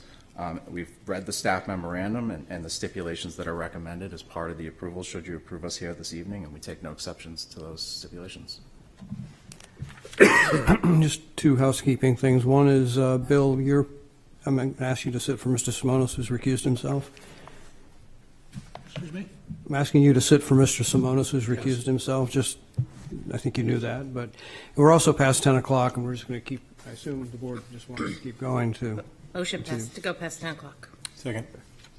Everybody in favor of that? Aye. Okay. Aye. Okay, questions of the applicant and his team? Tony? Patrick, you're providing nearly 100 spaces above that of required. Is that due to a demand analysis of the tenants, or you're trying to impress us with the number of parking spaces you can provide? It's a market analysis that was done by the project team. Obviously, given the location of the site, this isn't in the downtown area where it's easily walkable. We do anticipate the cars will be needed out here. It does comply with zoning. Okay. Yeah, obviously, it seemed like a lot, but it's a 1.6 ratio, which is what the market study has shown would be needed for this site. Okay. And then kind of my questions are about the next 2 questions I have are sound barrier and the rain garden overlook. Appreciate the efforts here. Do you have, for the rain garden overlook, do you have an example project where you've done something like this and it actually gets used? I'm looking at the pessimist side of me is saying, this is a good intention, it will never get used, and it's just going to be a dilapidated structure in 10 years that we wish was never built in the first place. And no one's going to, it's just going to get like a yellow tape across it. The reason why I'm being so specific is we have an overlook on Bow Street in Portsmouth that was for public access. People didn't know it was public access. Now it's under disrepair, and now the public can't even use it. And so this is so much minor, but I'm just like, maybe it'd just be better to not do it. But I want you to opine on that. Yeah, I mean, I think the structure provides a nice community benefit to the residents and a place to sit and overlook the rain garden. It also activates that space where we're not making ground improvements and like permitting people or encouraging people to walk into the rain garden, potentially kind of disrupt what's happening within the rain garden, compact soils and trample plantings, et cetera. So I think it's kind of a nice light imprint approach to activating that space, and the Conservation Commission really liked it and appreciated it. We're also incorporating some interpretive signage, which the Conservation Commission really liked. That's incorporated within that structure.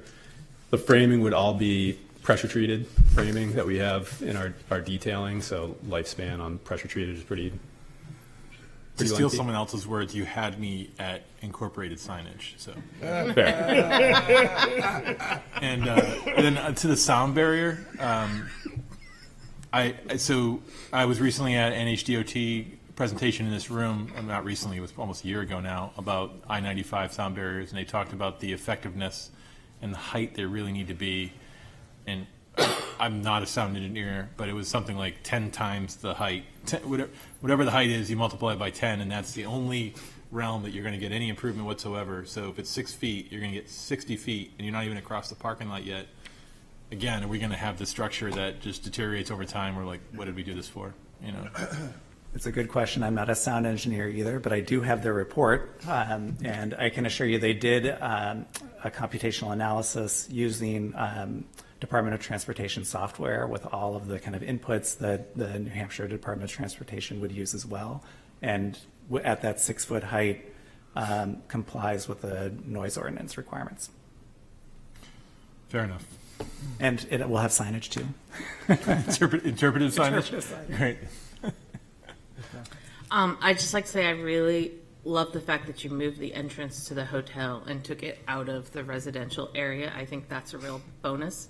And if, Patrick, if I understood you correctly, this bump out in Durgan Lane was for the plow trucks to be able to basically use it like a traffic circle? That's correct, yes. I was like, I think that's what I heard, because I was wondering, why did we all of a sudden decide to take this road and put a big median in the middle of it? So, other than that, I think there's some great activity, great space here. It seems like you thought of just about everything that we discussed and went over. So overall, I think it's pretty darn good. Joe. I know it's late, but I have a lot of comments on this. I'm actually very troubled by what I'm seeing. But if I could ask Patrick to come to the podium, I had a couple of questions, some practical questions about the site. I wasn't seeing any waste management or locations for amount of waste that will be generated here. Or am I just not seeing it is it on the site plan or? The waste will be within the buildings. Within the buildings? Yes. Picked up? Yep. Rolled out bins, it'll be managed, picked up. Okay. We have a diagram actually.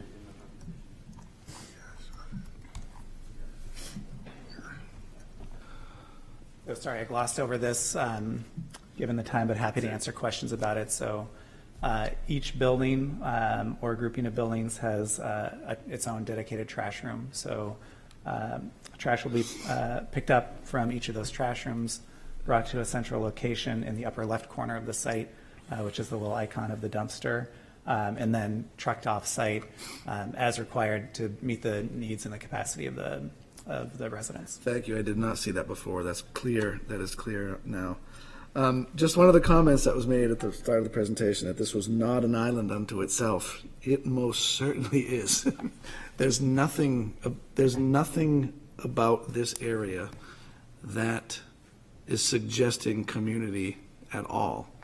Even prior to you coming with this design, it most certainly is an island to itself. It is, and it's just bothering me that I know we need this housing, but it's so very nondescript to me. It's each picture to me looked exactly the same.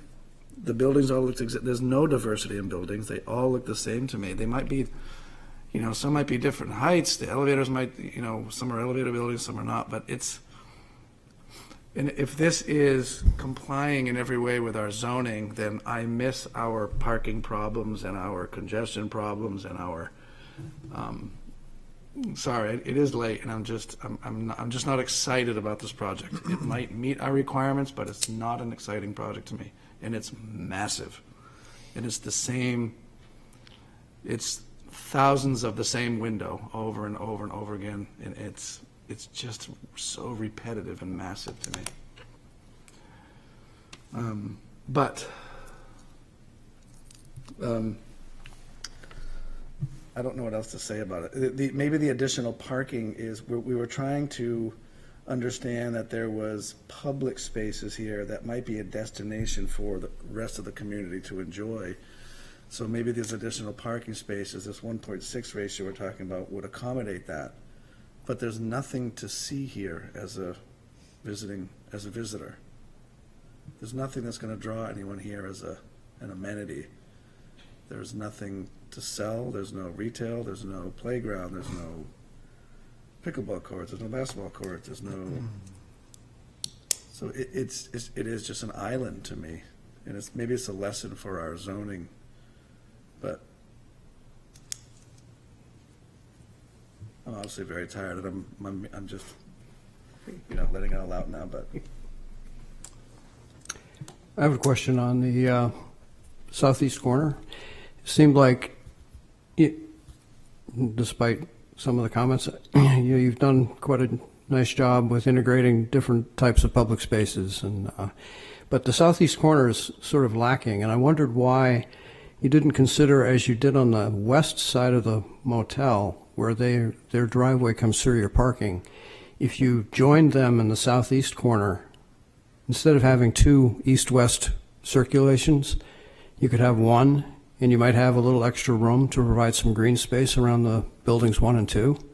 Because buildings 1 and 2 are just surrounded by asphalt. A little bit the same in the northwest corner, but that southeast corner looks like the red-haired cousin. So the parallel driveways there, that was a comment that came directly out of TAC, and a desire to separate out the access to the Hampton Inn as its own dedicated driveway. I disagree, and especially because it's being shared on the other side, and it's a waste of space and additional asphalt. It could be green space. I don't know how you guys feel about it, but it's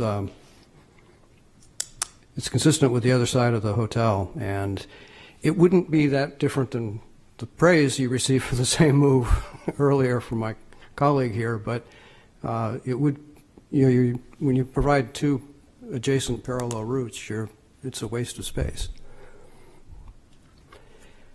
One thing, we don't have style in here. We do have roof.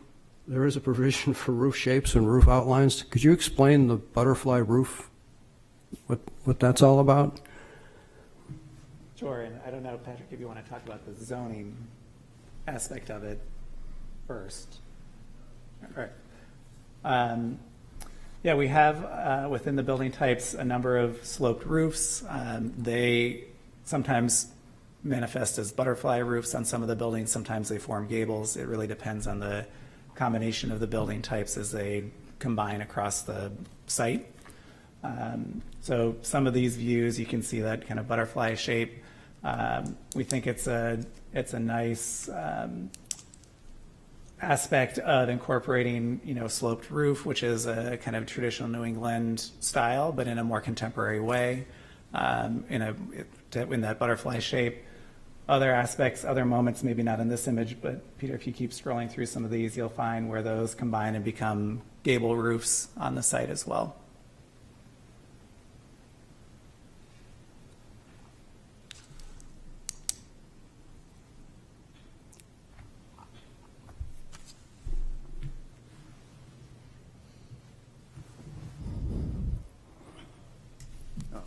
I would just add, one of the goals of the sloped roofs and the diversity there was to introduce a little bit of visual interest. So it really is more an architectural treatment in order to break up the massing and create, the smaller scale of these buildings and celebrate that. If it's a style you prefer, that's a style you can promote. How do you see the setback issue? How do you relate that to the perimeter buffer? I guess this is a Patrick question. I see a difference between setbacks and buffers, but you don't?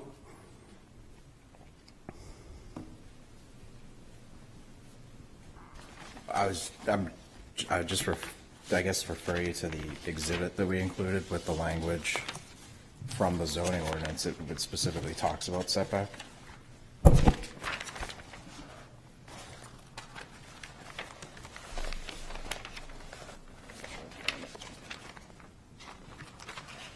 My pile. Sorry.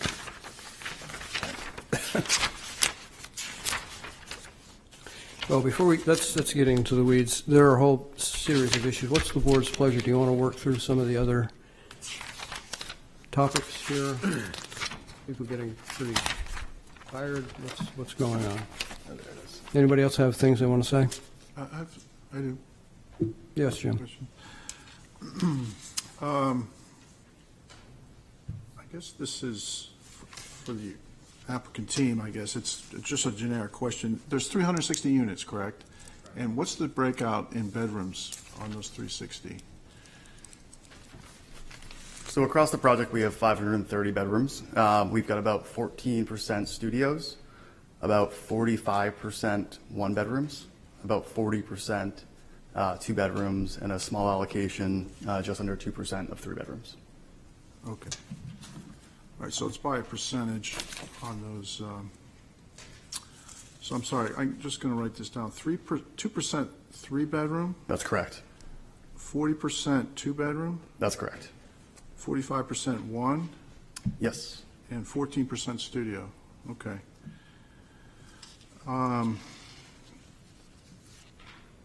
Now, Patrick, Mr. Donovan had mentioned that the parking ratio was 1.6. Now, is that per dwelling unit? Is that how that number comes from? Per unit, correct. Yeah, that's Okay, right. so that's how you got so much more parking exceeding Portsmouth regs by close to 100 spaces.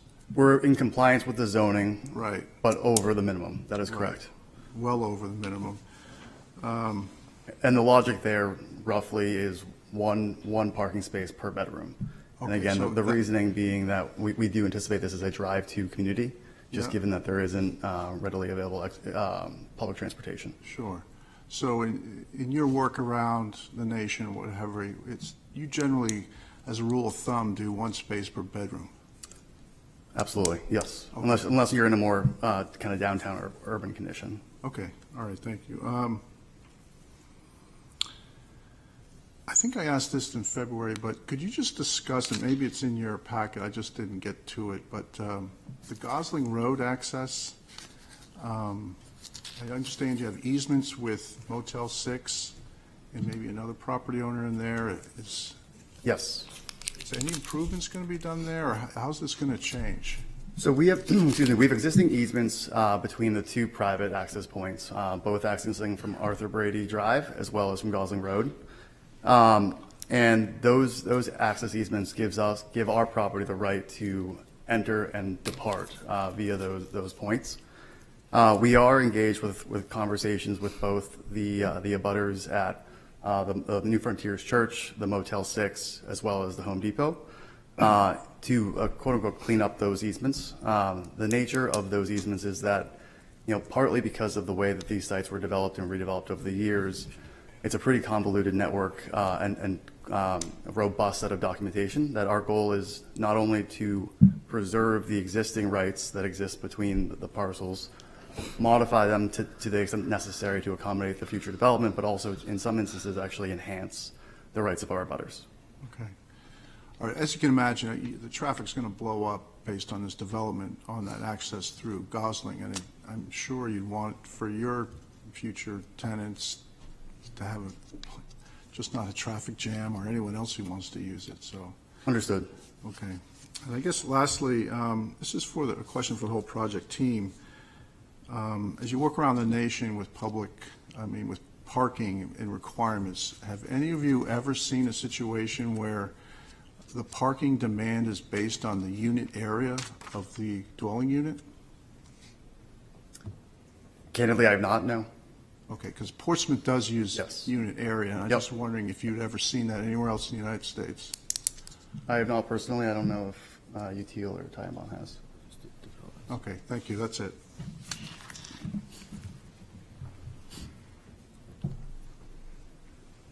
Any other? Yes, Bill. Just for understanding what the implication is for Portsmouth, who's going to live in these units? What can we expect the impact to be on the community? Sure. So we anticipate the primary demographic is young professionals and young families.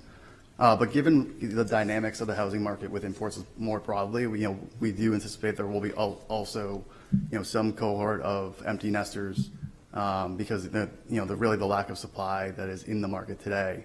We are designing these units in order to accommodate, that breadth of potential resident. So the age, do you have a kind of breakout of age? Yeah, I think for the primary demographic, you're looking at kind of mid-20s to late 30s.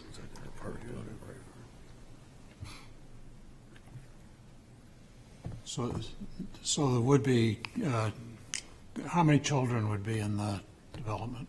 I think it'll depend on kind of what ultimately, the market, how the market responds. But, we anticipate it's probably a young family, so maybe one child in that instance.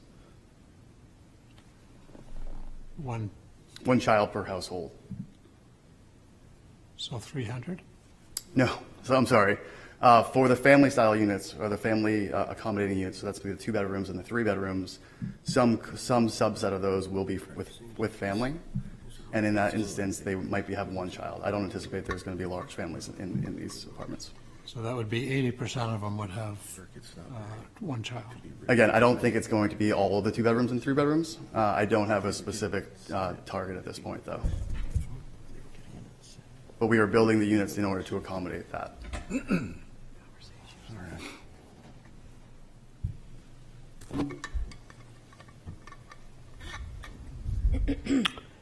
Tony has a second. Yes, Tony, sorry. You mentioned, or somebody mentioned, well, let me take it out of order because I do want to jump on what Bill was saying. I think a very comparable project is West End Yards. That was 250 units. And I believe, maybe the city manager can correct me if I'm wrong, there was an analysis of the student demand that came out of that development and others, and it was shockingly low. Yeah, less than 10. Less than 10 Something students like in 250 units, which is probably that ratio you could probably use. So we could probably expect 15, kids. And which is, I don't know, I'm depressed by that number, but it's like, that's what the number is. But there was a comment earlier about the trash being handled by each building. How is package delivery being handled? Package delivery is centralized in the main community building. And can you point to that? Where is that? Right next to the. You mind pulling up the site plan again?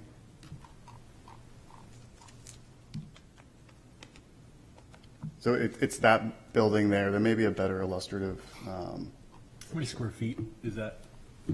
So the package room itself is about 500 square feet is what we're designing it for. Really? Yes. And you're having success in your other projects with a facility that small? We are, and that's, we're using a pretty standardized industry formula in order to approximate that. Does the department have any experience with this?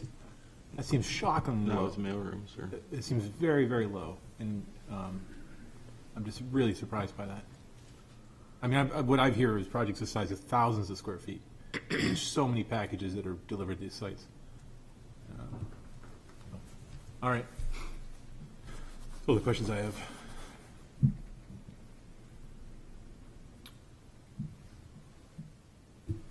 Any other questions?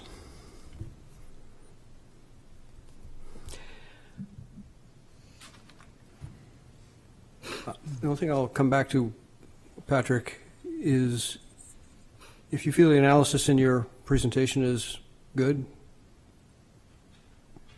and then I'll go with it if the board will.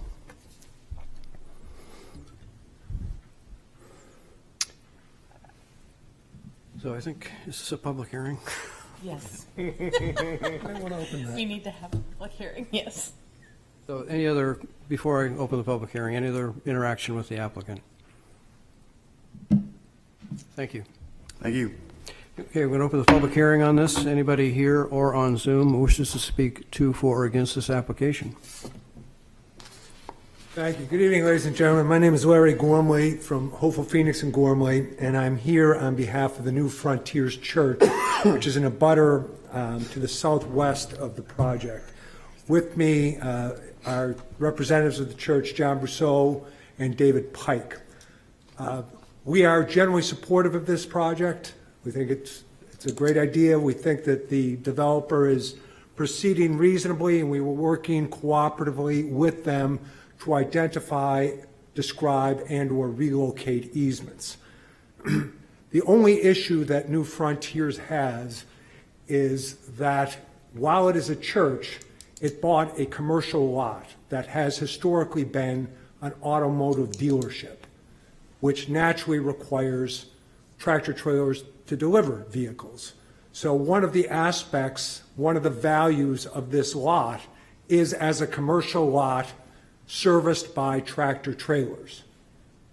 The problem is that as of today, there is no guaranteed access for tractor trailers to access the New Frontiers lot. So if and when if this remained as it is currently situated and New Frontiers sold its lot, it would be selling less than it bought, because it would not be able to sell to a buyer that wants to utilize or that requires deliveries brought via truck. The turnaround as currently located and configured will not accommodate a tractor trailer. Now, we are assured by the developer that they are negotiating alternative access, and we believe they're doing that in good faith. However, ultimately, our request is that the conditions, and I'm now referring to page 30 of the staff comments, at page 30, number 1, it says a CMMP will be required for constructions.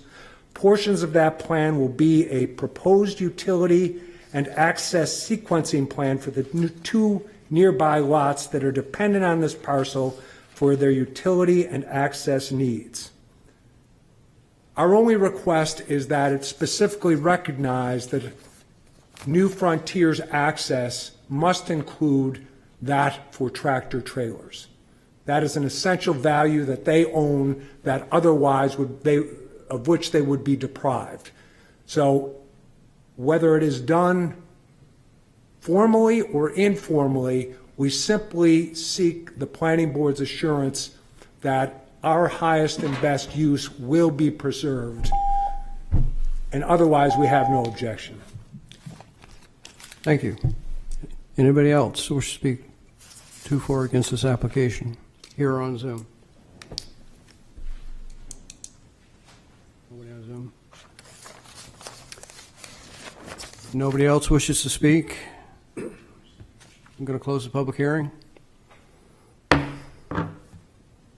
Yes. Just a quick question before we get into making motions and so forth. It seemed the gentleman's request seems reasonable. I'm so sorry. I'm ready to recline all the way back. That request seemed very reasonable. How would we do that? Thank you. How might we do that very specifically to protect tractor trailer access to that site? If there's existing tractor trailer access, it would have, it should be preserved. Yeah. I don't know the answer to that first premise. It's one thing to not have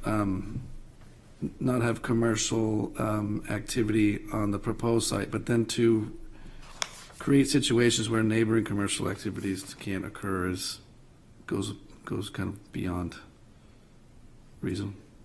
Access rights of adjacent property owners, whatever they may be, may not be diminished. Okay. And so we're really talking about access via Durgan Lane, because you can come in off of Gosling with a tractor trailer, but you want to be able to come in at Durgan. I assume they meant Durgan. Because that's where the roundabouts kind of screw up the tractor trailer access. I get you. Well, the request was for a very specific language, so we don't want to assume that. And I think that's reasonable, so I was just asking. Well, I wouldn't go so far, without further evidence, I wouldn't go so far as to say a specific size vehicle. Right. Whatever rights they have, Okay. they can't be diminished by this approval, assuming it gets to approval. I think it can be corrected by a simple addition of language in that specific line item, because it does talk about their utility and access needs, and we could put as currently available, or something simple like that. As access is currently now allowed, must be maintained, something simple like that. So we're not putting a size of a vehicle, we're putting what's currently able to happen must be continued. And may not be diminished. Correct. Yeah. Something I think simple like that in that specific condition would be enough language to get to that point. Yeah. Well, we have a series of possible proposals in the staff memo. Do you want to work through them? Or are No folks one going else to is fall looking asleep excited trying? to do so, are they? I'm happy to make a motion.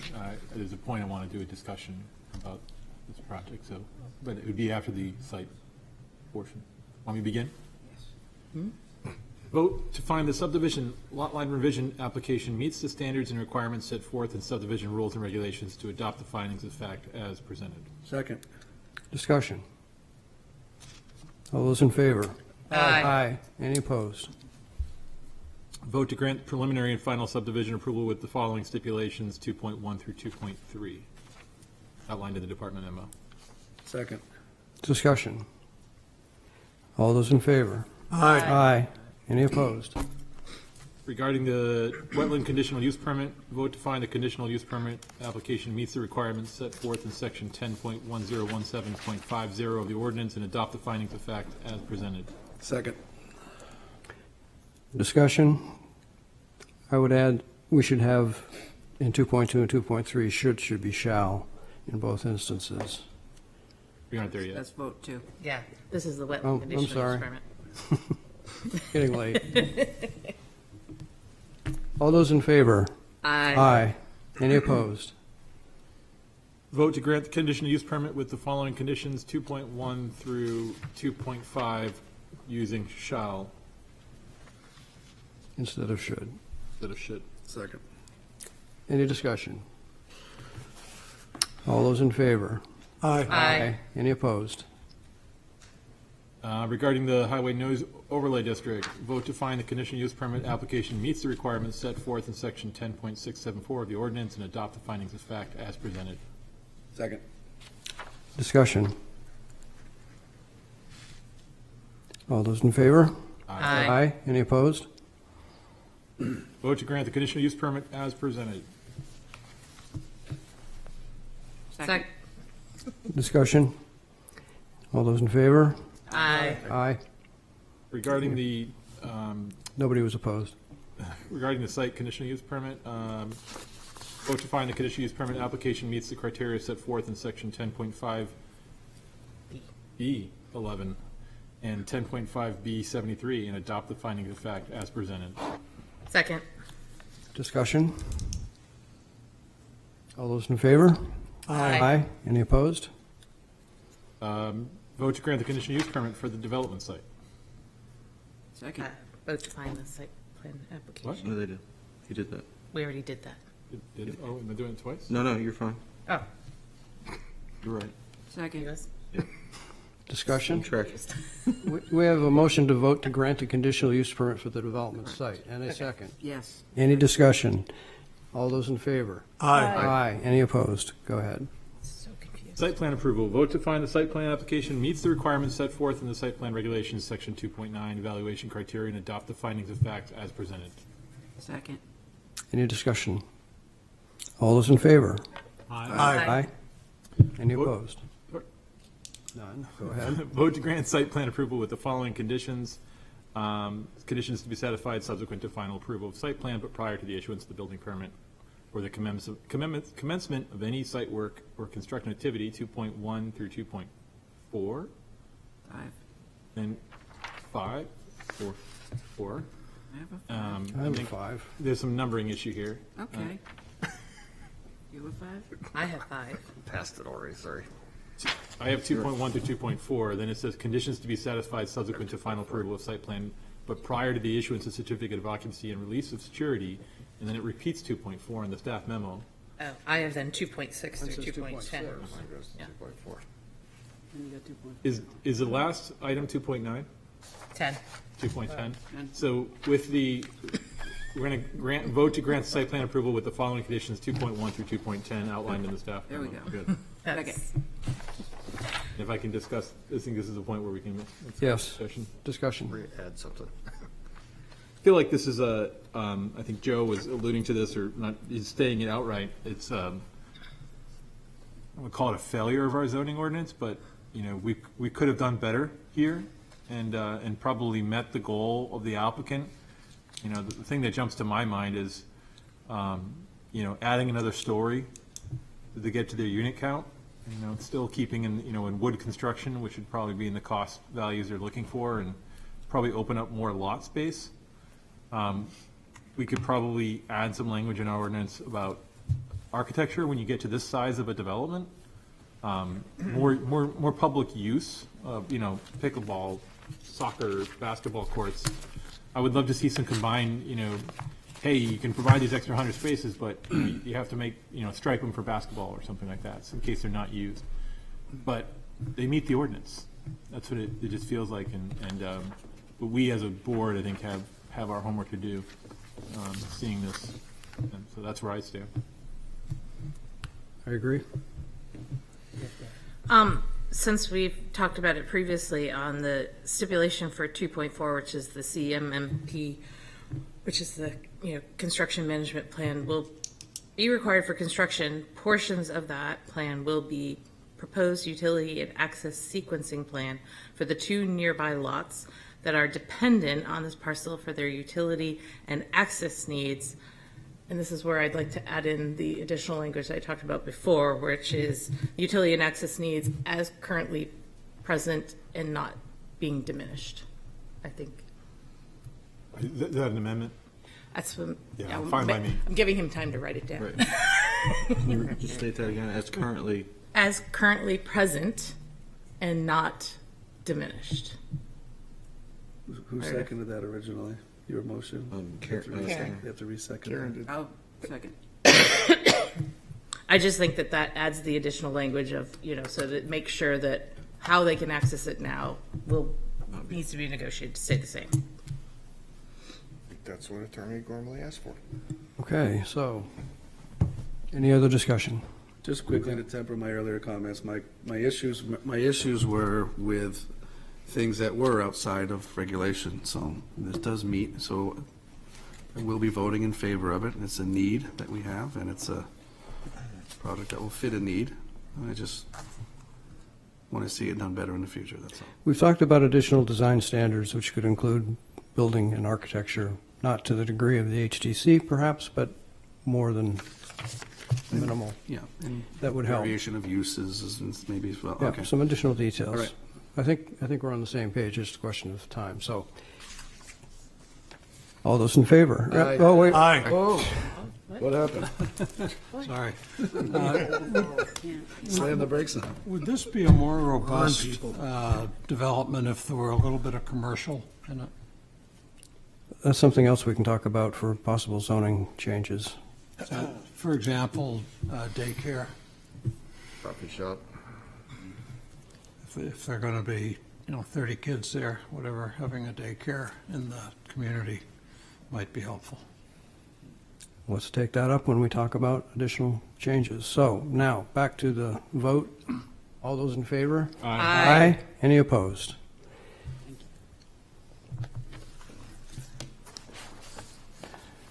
Moving right along. Thank you. Thank you. Good luck. Oh, sure. We have a request to Durgan Square LLC for postponement. Move to postpone. Second. Any discussion? All those in favor? Aye. Second. City council referrals, let's see, what do we got here? Gosling Meadow. We're at Osprey Landing. Osprey Landing, sorry, you're right. Approve that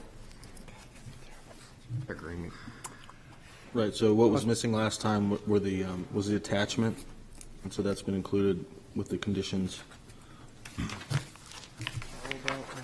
We need a motion.